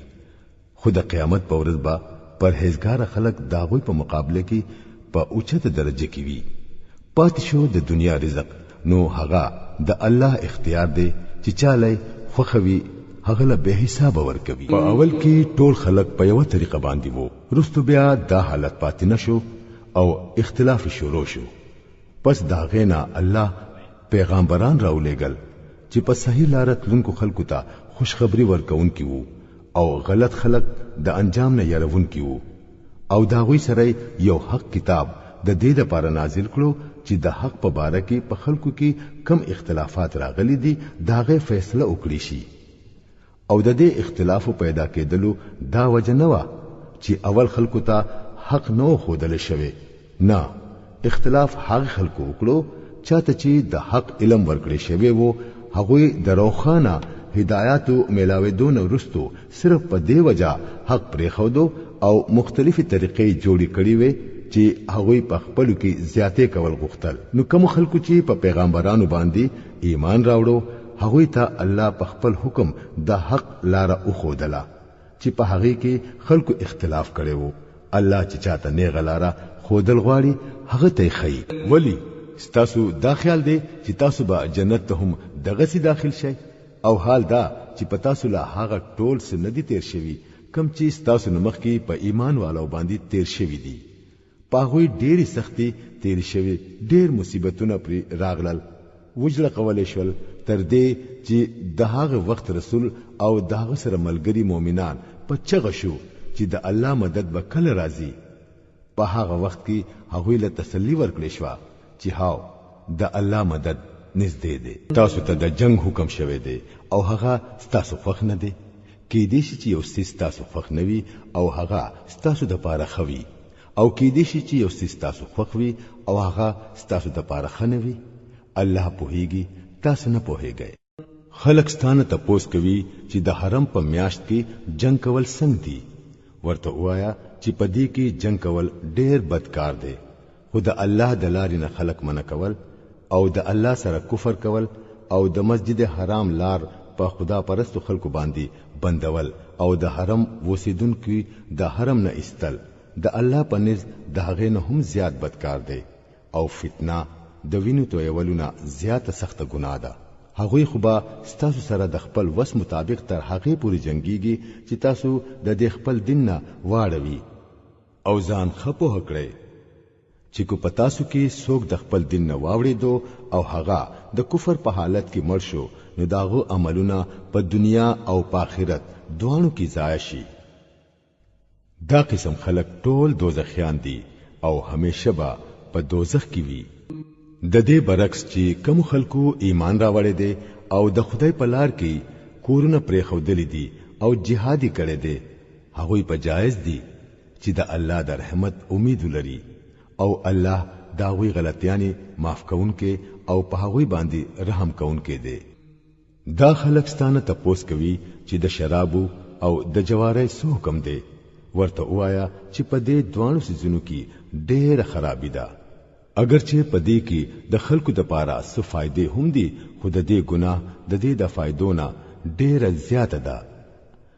ستانه تپوس کوي چې موږ د الله په لار کې سو لګو ورته وایا چې تاسو د ضرورت نه زیات وي دغه شان الله تاسو د پاره صفا صفا حکمونه بیانوي شاید چې تاسو د دنیا او د آخرت د دوانو فکر وکړئ ستانه تپوس کوي چې د یتیمانانو سره سما ملاو کړو ورته وایا چې په کم کار کې دا غوي خېګړوي هغه کار کول بهتر دي کچې تاسو خپل خرج او دا غوي خرج یو ځای کړئ او یو ځای اوسېږئ نو پدې کې څه ګناه نشته اخر هغوی هم ستاسو ضرور ولې خلق دي بدخوا او خیرخوا دوانه الله تخکار دي که الله غختله نو پدې معاملې کې به پتا سو سختی کړي وا خو هغه لکه څنګه چې اختیار والا دی دغه سي حکمت والا هم دی د مشرکو خزو سره تاسو هرگز نکاح مکوئ تر سوچ هغوی ایمان نوی راوړي یو مؤمن وینځه د شریف خاندان د مشرک خزینه بهتره ده اگر که هغه ستاسو ډیره خوخوي او د خپل مسلمانانو زنانو نکاح د مشرکانو سړو سره هیڅری مکوي تر سوچ هغه ایمان نوی راوړي یو مؤمن غلام د شریف مشرک نه بهتر دی اگر که هغه ستاسو ډیر خوخوي دا خلک تاسو ور طرف ترابلی او الله په خپل حکم سره تاسو جنت او مغفرت طرف ترابلی او هغه خپل حکمونه خلکو ته صفا صفا بیانوي امید ده چې هغوی به سبق واخلي او نصيحت به قبول کړي ستانه تپوس کوي چې د هیڅ سو حکم دی ورته وایا چې دا د ګندګۍ یو حالت دی پدې کې خزونه په جما کې جدا اوسه او هغوی ته منځ دی کېږي تر سوچ هغوی پاکی شوی نوی بیا چې کله هغوی پاکی شي نو په هغه طریقې ورځي څنګه چې الله تاسو ته حکم کړی دی الله هغه خلق فخوي څوک چې د بدن ځان وساتي او پاک ژوند ستاسو خزي ستاسو پټی دي ستاسو خوخدا چې څنګه غواړي هغه شان خپل پټو ته ورځي خو د خپل وړاندې ژوند فکر کوي او د الله د ناراضګۍ نه ځان ساتي خپه شي چې یو ورځ به داغه سره ملاويږي او اے نبی صلی الله علیه وسلم څوک چې ستا هدایت اومني هغه ته د کامیابی او د نیکبختۍ زیری ورکړه د الله نوم د داسې قسمونو خړلو د پاره مې استعمالوي چې داغه مقصد د نیکی او د پرهیزګاری او د خدای د مخلوق په منځ کې د خېګړې د کارونو نه منع کېدل وی الله ستاسو ټول خبري حوري او په هر لا يؤاخذكم کم به مطلب قسمونه چې به اراده تاسو خورئ په هغه باندې الله تاسو ننسي خو کم قسمونه چې په اختیار سره د ځړنه تاسو خورئ داغه ته پوس به ضرور الله کوي الله ډیر معاف کونکي او بردبار کم خلک چې د خپل خزو سره د تعلق نه ساتلو قسم خوري داغوی د پاره د سلورو میاشتو مهلت دی کچری هغه رجوع وکړه یعنی واپس شو د قسم نه نو الله معاف کونکي او رحم کونکي دی او کچری هغه د طلاق اراده کړی و نو ځان دی په هکړي چې الله هر څه اوریدونکي او په هر څه په دی کوم خزو ته چې طلاق ورکړي شوی وي هغه دی د دریو هیزو یعنی د دریو میاشتو د بیماری پوری ځان اوساتی او داغوی د پاره دا جایز نه دی چې الله داغوی په خېټو کې څه پیدا کړی دی هغه پټ کړی دا سکار هغه له هرگز نه دی پکار کاغوی په الله او په ورځ د آخرت ایمان لري که داغوی خاوندان صحیح تعلقات ساتلو ته تیار وي نو د دې عدت په دوران کې هغه د دې حقدار دي چې خپل خزي واپس واخلي د عامي طریقې مطابق د خزه هم هغه شان حقونه دي لکه څنګه چې د سړو حقونه پاغوي باندې دي البته د سړو په خزو باندې یو درجه زیاته ده او د ټولو د پاسه الله غالب اختیار والا او حکمت والا موجود دی طلاق دوزل دی بیا خودی یا په صحیح طریقه خزه اوساتل شي او یا خودی په ښه طریقه هغه رخصت کړی شي او د رخصت کولو په وخت کې تاسو له دا جایز نه دی چې تاسو هغوی له کم څه ورکړی دي دا غینه سو واپس واخلئ لیکن دا خبره چې که خزه خاوند دوه یریدل چې د الله په قانون باندې با قائم پاتې نشي دا پکې شامل نه ده کچری داسې وو چې تاسو یریدای چې هغوی دوه با د الله په حدونو قائم پاتې نشي نو کو هغوی دوه په خپل مینس کې دا معاملې وکړي چې خزه خپل خاوند لا سور کړي او ځان جدا کړي نو پدې کې څه ګناه نشته دا د الله مقرر شوی حدونه دي د دینه اخوا ما وړي او څوک چې د الله د حدونو نه اخوا وړي هغوی ظالمان دي بیا کچری د دویم ځل طلاق ورکولو نه رستو خاوند خزیلا په دریم ځل طلاق ورکړل نو هغه خزه دغه د پاره نه حلاليږي سیوا د دینه چې دغه خزه د بل سړي سره نکاح وکړي او بیا ورلا هغه طلاق ورکړي د دین رستو کچری هغه اول خاوند او دا خزه دا خیال وکړي چې د الله په قانون باندې با قائم بوسیږي نو بیا کو هوی یو بل ته رجوع وکړي نو جایز دي دا د الله مقرر شوی حدونه دي چې هغه داغه خلکو د هدایت د پاره صفا بیانوي څوک چې د الله د حدونو ماتولو په انجام باندې پوهیږي او کله چې تاسو خذل طلاق ورکړي او داغوی عدت پوره کېدو ته نږدې شي نو یای په خطرېقه د ځان سره اوساتای او یای په خطرېقه رخصت کړئ خاص داغوی د تنگولو په غرض هغوی په نکاح کې مره بندوي ځکه چې دا زیاتې دي او څوک چې داسې کوي هغه په حقیقت کې په خپل ځان ظلم کوي دا الله د آیاتونو نه لوبي ما جوړوي دا هیر نکړی چې الله څومره لوی نعمت پتا سو باندې کړی دی هغه تاسو ته نصيحت کوي چې کم کتاب او حکمت هغه پتا سو نازل کړی دی داغه احترام کوي د الله نه ویریږي او په شي چې الله ته د هر خبرې علم دی او کله چې تاسو خپل خذل طلاق ورکړی او هغوی خپل عدت پوره کړي نو بیا تاسو هغوی د دینه ممنه کوي چې د خپل خیال مطابق خاوندانو سره نکاح وکړي هر کله چې هغوی د دستور مطابق د یو بل سره په نکاح کولو باندې راضي شي نصيحت درته کیږي چې داسې کار هیڅ مکوئ چې چری تاسو په الله او په ورځ د آخرت ایمان راوړونکي یې ستاسو د پاره خا غریزه او پاکیزه طریقه دادا چې د دې کار نه منشئ الله پوهیږي تاسو نه پوهیږئ کم پلاران چې غواړي چې دا غوي اولاد دي پوره موده د تی پي اخري نو مېند دي خپل بچو ته پوره 2 کاله پي ورکړي په دې مسلې کې با د بچی پلار هغوی له خوراک او جامې د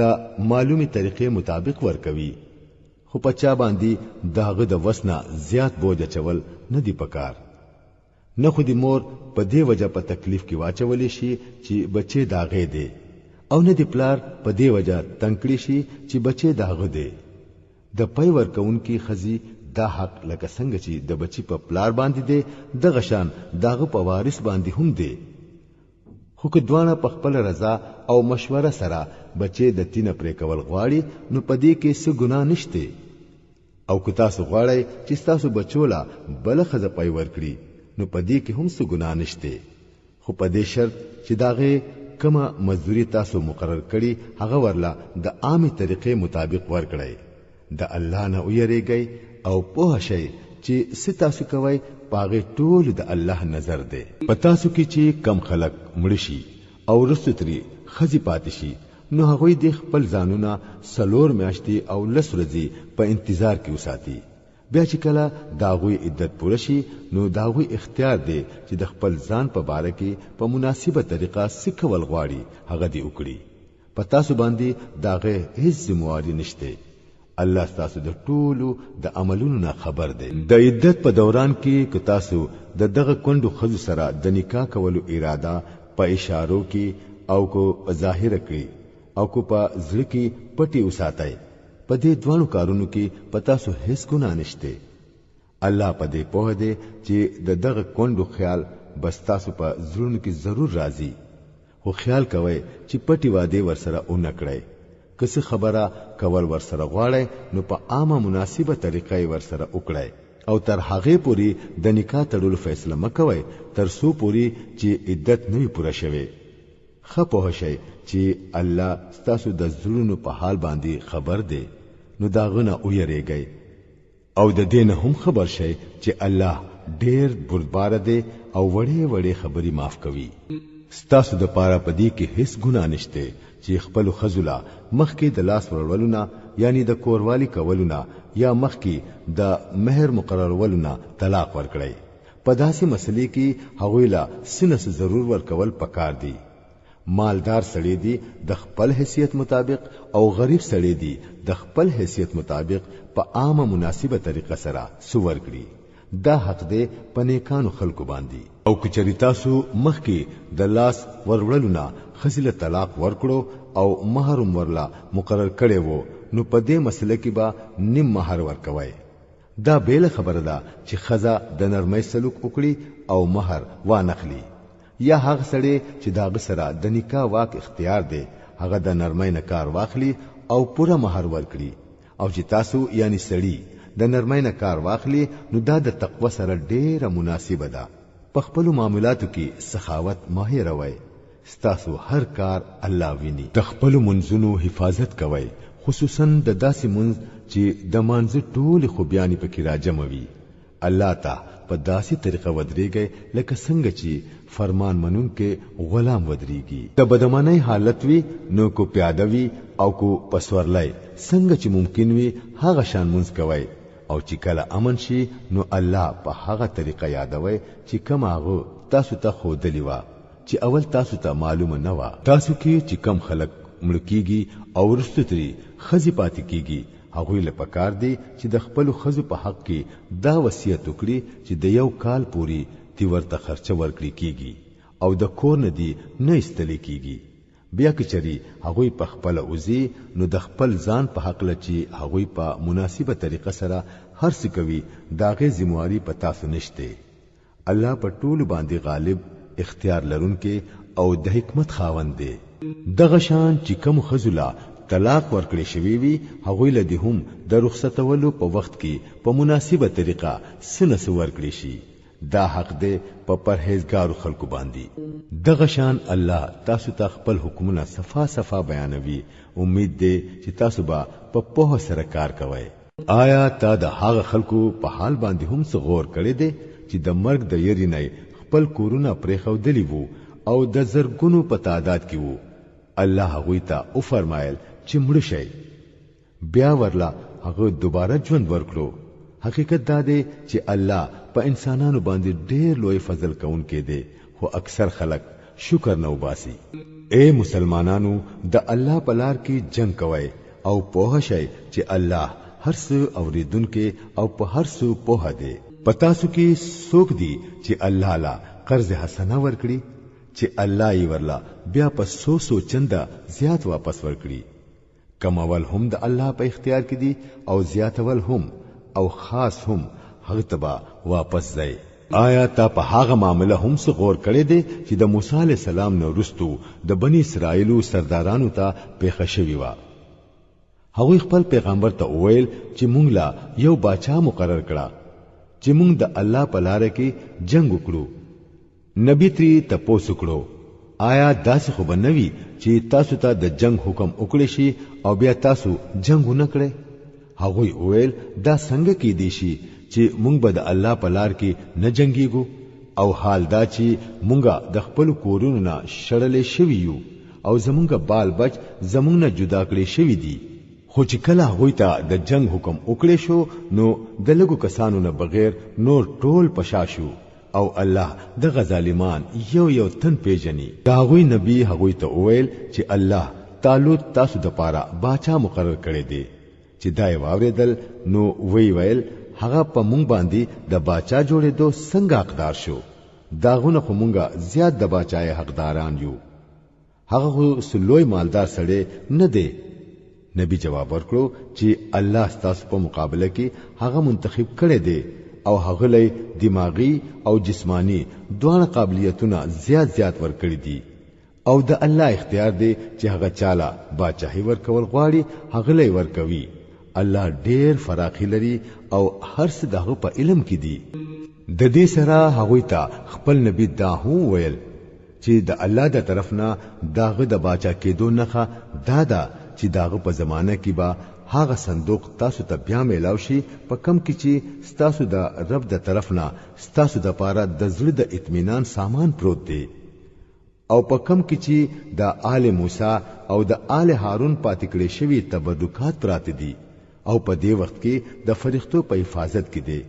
که تاسو مؤمنان یې نو دا تاسو د پاره لوی نه خدا.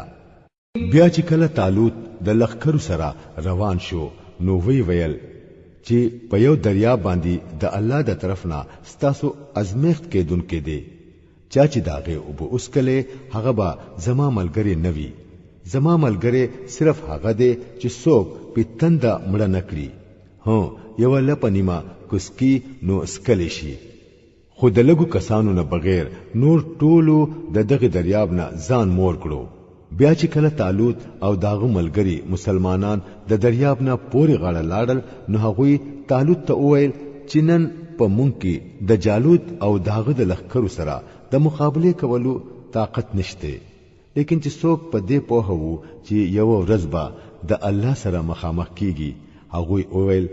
ډیر زلا داسې شوی دا چې یو وړه ډله د الله په حکم سره په بلا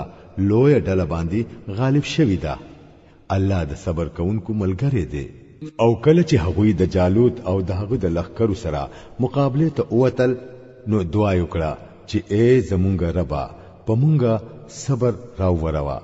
زمونږ خپې کلک کړه او د کافرانو په دې ډله باندې مونږ له فتح راکړه. اخر دا چې د الله په حکم هغوی کافرانو لا ماته ورکړه او داود جالوت قتل کړو او الله ورلا باچاهي او حکمت ورکړو او کم سيزونه چې هغه غختل داغه علم ول ورکړو. کچري دغه شان الله د انسانانو یو ډله د بل ډلې په ذریعہ نه لري کولې نو د ځمکې نظام با خراب شوی وو. لیکن د دنیا په خلکو باندې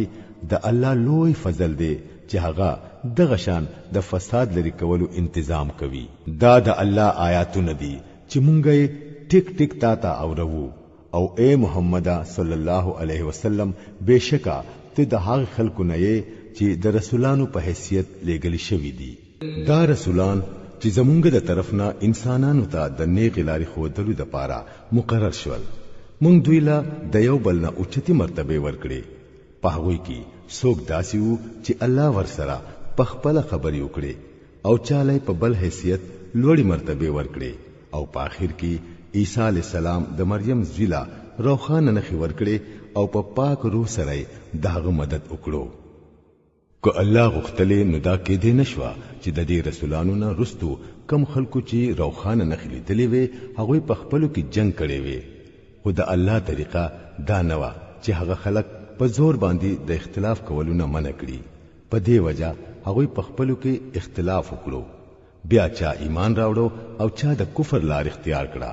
او کو الله غختلې نو دوی به هیڅ جنگ نه کوله خو الله چې سغواړي هغه کوي. اے هغه خلکو چې ایمان مراوړې دي سمال اسباب چې مونږ تاسو له درکړې دي داغه نه خرچ وکړئ. مخکې دراتلو د هغه ورځې چې نه به پکې اغستل خرڅول کیږي نه به پکې دوستی پکار راځي او نه به پکې سفارش چلیږي او ظالمان په اصل کې هم هغه کسان دي چې د کفر لار اختیاروي. الله هغه همیشه ژوندې ذات چې ټول کائنات داغه په اختیار کې دي.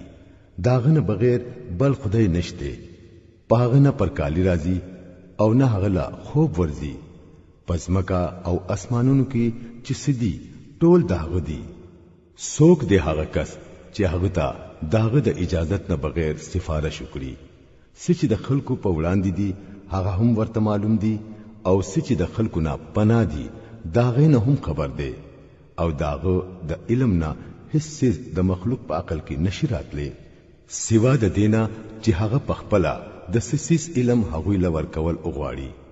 داغه حکومت پزمکا او په اسمانونو باندې خور دی او د دې دوانو په ساتنه هغه نستړي کیږي. بس هغه یو اوچت ذات او لوی شان والا دی.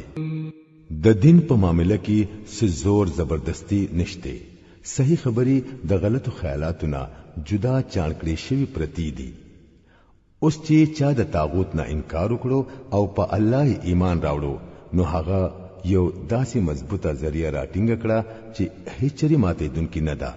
او الله چې دوی سهارا راټینګ کړی دا هر څه اوریدونکي او په هر څه پوهه دي. کم خلق چې ایمان راوړي داغوی مرستيال او مددگار الله دی او هغه د تیارونه رڼا تر او باسي او کم خلق چې د کفر په لار روان شوي دي داغوی ملګری او مددګاران طاغوتان دي او هغه غوي د رڼا نه تیارو ته راکاږي.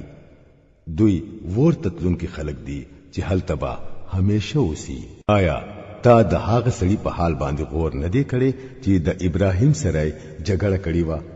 جګړه په دې خبره و چې د ابراهيم رب څوک دی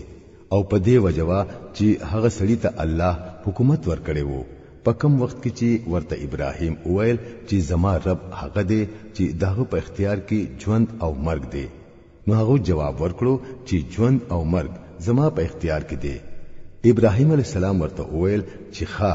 الله نور د مشرق نه راخېجوي تی د مغرب د طرف نه راوخېجوا. د دې خبرې په اورېدو سره هغه حق منکر سره حیران پاتې شو، خو الله ظالمانو ته سمنه غلار نه خي. یا د مثال په تور هغه سړی ته وګوره چې په یو داسې کلی باندې تیر شو چې په خپل چتونو باندې پرمخې پروت وو. هغه وویل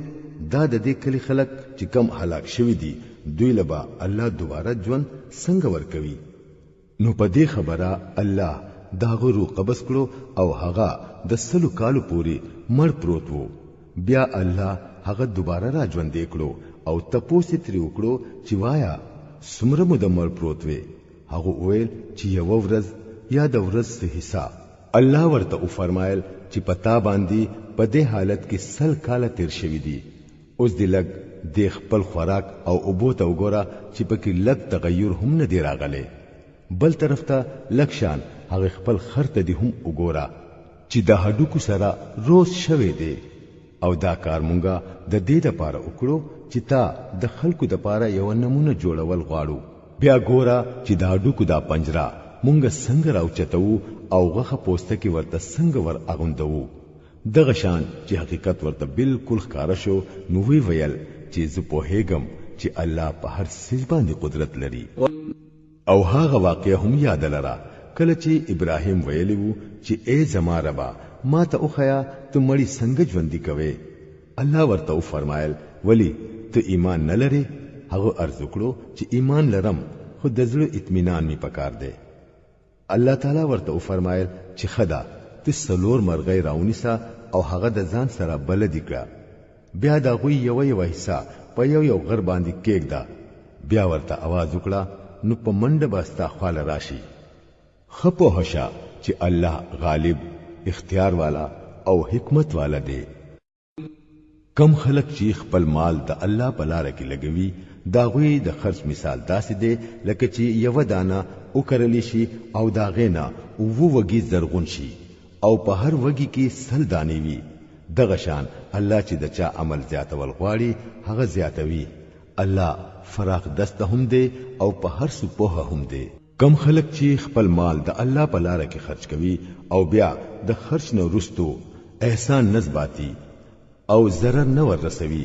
داغوی بدلا د خپل رب سره ده او داغوی د پاره د یری او د غم هیڅ موقع نشته. یو نیکه خوږه خبره کول او په بے مناسبه خبره باندې سترګې پټول د هغه خیرات نه بهتر دي چې په هغه پسې څه تکلیف او ضرر وي. الله به حاجت دی او صبر دغه صفت دی. اے هغه کسانو چې ایمان مراوړې دي خپل صدقه په احسان زباتلو او په تکلیف ورکولو سره د هغه سړي په شان م بربادوي چې هغه خپل مال صرف خلکو ته د خودنی د پاره خرج کوي او نه په الله ایمان لري او نه په آخرت. داغه د خرج مثال داسې دی لکه یو خوین ګټ وو د پاسه په د خاوري یو مخ پروت وو. کله چې تیز باران وشو نو ټوله خاورې تری ویوړه او صفا ګټ پاتې شو. داسې خلک چې په خپل خیال کې د خیرات په ذریعہ کم نیکی ګټي داغه نه باورلا هیڅ پلاس ورنشي او کافرانو ته نیغلار خودل د الله طریقه نه ده د دې برخلاف کم خلک چې خپل مال صرف د الله د رضا حاصلولو لپاره پکلک او په ډاډه ځل خرج کوي دا غوي د خرج مثال داسې دی لکه چې په اوچت ځای باندې یو باغ وي که تیز باران پر وشي نو دوچند میوه وکړي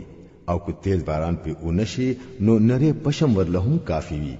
تاسو چې څه کوئ په هغه د الله نظر دی آیا پتا سو کې سوک خوخوي چې داغه یو تک شین باغ وي د نهرونو په اوبو خمور د کجورو د انګورو او د هر قسمه میوونه ډک او هغه عین په داسې وخت کې د هوا په یو تیز بلبلقي اوسوځي چې د پخپله بډاوي او واړو واړو ماشومان بچي لا د کار نوي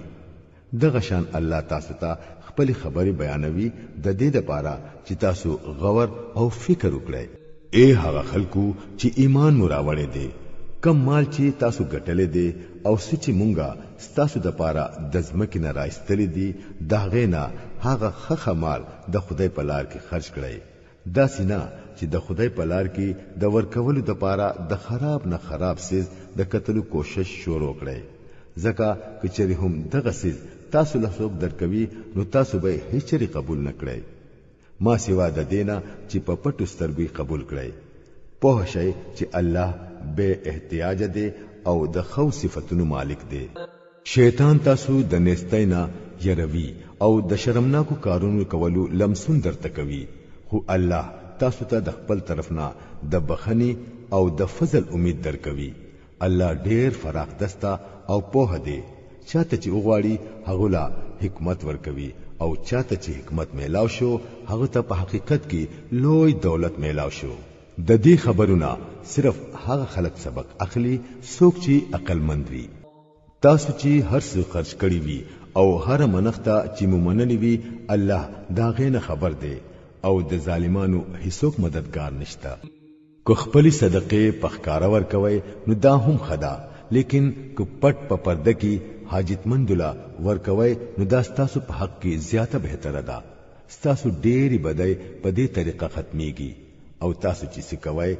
الله دا غینا په هر حال کې خبر دی اے نبی صلی الله علیه وسلم خلق ته د هدایت ورکولو ذمہواری پتا نه ده هدایت خو چې الله چاته غواړي هغه لې ورکوي او د خیر په لار کې چې سمال تاسو خرج کوئ هغه تاسو د پاره بهتر دی اخر تاسو خو هم د دې د پاره خرج کوئ چې د الله رضا درته حاصل شي نسمال چې تاسو د الله په لار کې خرج کوئ داغه پوره بدله با تاسو لا درکړي شي او تاسو حق با هیڅ کله نه وهالي کیږي خاص طور د امداد لایق هغه غریبان خلک دي چې د الله په کار کې داسې خط دي چې د خپل روزي ګټلو د پاره پزمکه کې منډه تړل نشي وهاله داغوی د سنغختلو په وجا نا خبر سره پاغوی دا ګمان کوي چې هغوی غني خوشاله دي تاسو داغوی د مخونونه داغوی اصلي حالت معلومه ولې شي لیکن هغوی داسې خلک نه دي چې دا غختلو د پاره په خلکو پورین خلی داغوی سره په امداد کولو کې چې سمال تاسو خرج کړئ هغه با د الله نه پټ نه پاتې کیږي کم خلک چې خپل مال د شپې او د ورځې او په پټه او په ښکارا خرج کوي داغه بدلا داغوی د خپل رب سره ده او داغوی د پاره د یری او د غم څه خطر نشته او کم خلک چې سود خوري داغوی حال د هغه سړي په شانتوي چې شیطان پلاس ورولو سره لیونی کړی وي او په هغه باندې د داسې حال راتللو وجہ دا چې هغه وایي چې تجارت خو هم د سود په شان یو سیز دی حال دا چې الله تجارت حلال کړي دي او سودی حرام کړي دي نو چاته چې د خپل رب د طرف نه دا نصيحت ورورسي او د بیا د پاره د سود خوراک نه منشي نو سچي هغه مخکې خړل دي هغه خړل دي داغه معاملہ الله ته حواله ده او چاچی د دې حکم نه ورستو بیا داسې کار وکړو نو هغه دوزخی دی هغه به حالت همیشه وي الله سود ختموي او صدقې زیاتوي او الله هر ناشکرا بدعمل انسان نه خوخوي او کم خلق چې ایمان راوړي او نیک عمل وکړي او منځ قائم کړي او زکات ورکړي داغوی بدلا بشکا داغوی د خپل رب سره ده او داغوی د پاره د هیڅ یری او د هیڅ غم موقع نشتا. اے هغه کسانو چې ایمان مو راوړی دی د الله نه ویریږئ او کم سچي تاسو په خلکو باندې پاتې دی هغه پرېګ دی کو واقعي تاسو ایمان راوړی وي. خو کو داسې مو اونکړل نو خبر شئ چې د الله او داغه د رسول د طرف نه تاسو خلاف د جنگ اعلان دی. اوس هم کو تاسو توبه کړه او سود مو پرې خو دو نو د خپل اصلي سرمایه تاسو حقدار یې. م تاسو ظلم کوئ او نه دی په تاسو ظلم وشي. کو تاسو د قرضداري لاس تنگ وی نو د لاس فراخه کېدو پوری ورته انتظار وکړئ او کو صدقه کړئ نو دا تاسو د پاره زیاته بهتره ده که تاسو په هیږئ. د هغه ورځې د رسوایی او مصیبت نه ځان وساتئ چې په هغه کې با تاسو الله ته واپس کېږئ. هلته به هر سړی ته د خپل ګټلې شوی نیکي یا بدای بدلا پوره میلاویږي او پچا به ظلم هرگز نه کیږي. اے هغه خلکو چې ایمان مراوړې دي کله چې تاسو په خپلو کې د یوې خاص نیټې پوری د قرض لین دین کوي نو هغه لیکي. یو لیکوال دی په انصاف سره تاسو په منځ کې لیکل وکړي. چاله چې الله د لیکلو لوستلو قابلیت ورکړي وي هغه له پکار دی چې د لیکلو نه انکار نه کوي. هغه د لیکل کوي او هغه سړی دی ورته بیان کوي چې پچا باندې حق راځي یعنی قرضدار او هغه له پکار دی چې د خپل رب الله نه ویریږي چې څه معاملې شوي وي پاغي کې دی هیڅ کمې زیاتې نه راولي. لیکن که قرضدار په خپل ناپوهه یا ضعیف وي یا منشیته سم خبره نشي کوله نه داغو واقدار دی ورته په انصاف سره بیان وکړي. بیا د خپل سړو مسلمانانو نه دوتنه سړي پاغه گواهان کړي او کو دوتنه سړي نوي نو یو سړي او دوه خځې دی وي چې کو د یوې خزینه هیر شي نو هغه بل خزه به ورته یاد کړي. دا گواهان د داسې خلکو نه پکار دي چې دا غوي گواهی ستاسو په منځ کې مقبول وي. گواهانو ته چې کلا د گواه جوړېدلو د پاره ویل شي نو هغوی له پکار دي چې د گواهی نه انکار ونکړي. کو معاملہ وړوي او کلویا د خاص نیټه سره داغه په لیکلو کې سستی مکوي. د الله په نس دا طریقه ستاسو د پاره ډېره د انصاف طریقه ده. په دې سره په شهادت کولو کې زیاته اسانتیا وي او په شک شوبې کې د پریوتلو امکان ډېر کم وي. او کم تجارتی لین دین چې تاسو لاس په لاس په خپلو کې کوي که هغه اونلي کلی شي نو هیڅ ګناه نه ده. خو د تجارتی معاملو کولو په وخت کې گواهان نسای لیکون کی او گوال دی تکلیف نه ورکړي کیږي. کدا سیمو وکړل نو ګناه وکوي. د الله د غضب نه ځان ساتي. هغه تاسو له د عمل د صحیح طریقې تعلیم درکوي او هغه ته د هر سیس علم دی. کچری تاسو په سفر کیای او د لیکلو د پاره درتا لیکون کې میلاو نشي نو خپل معاملہ د سیس په غاڼه نیولو روانه کړئ. که پتا سو کې یو تن په بل باندې اعتبار وکړي او غاڼه وانخلی او داغ سره د لین دین سو معاملہ وکړي نو پچا چې اعتبار شوی وي هغه له پکار دی چې امانت ادا کړي او د خپل رب نه ویریږي. او گواهی هچری م پټوي. څوک چې گواهی پټوي داغه زړه په ګناه کې ککړ دی او الله تاسو د عملونو نه خبر نه دی. په اسمانونو او پزمکه کې چې هر څه دی هغه ټول د الله دی. تاسو کې د خپل زړه خبرې ښکارا کړئ او کو پټي وساتئ. الله به په هر حال کې داغه حساب تاسو سره کوي. بیا داغه اختیار دی چې څوک معاف کول غواړي معاف به کړي او چې چاله سزا ورکول غواړي هغه له به سزا ورکړي. هغه په هر څه باندې قادر دی. رسول صلی الله علیه وسلم په هغه حکمونو باندې ایمان راوړی دی کم چې د خپل رب د طرف نه په هغه باندې نازل کړي شوی دی. او کم خلکو چې دا رسول منل دي هغه هم دا حکمونه د زړه منل دي. دوی ټول الله داغه فرښتې او داغه کتابونه او داغه رسولان مني او ټول داوای چې مونږه د الله رسولان د یو بل نه جدا کوو. مونږه حکم واوریدو او قبول وکړو.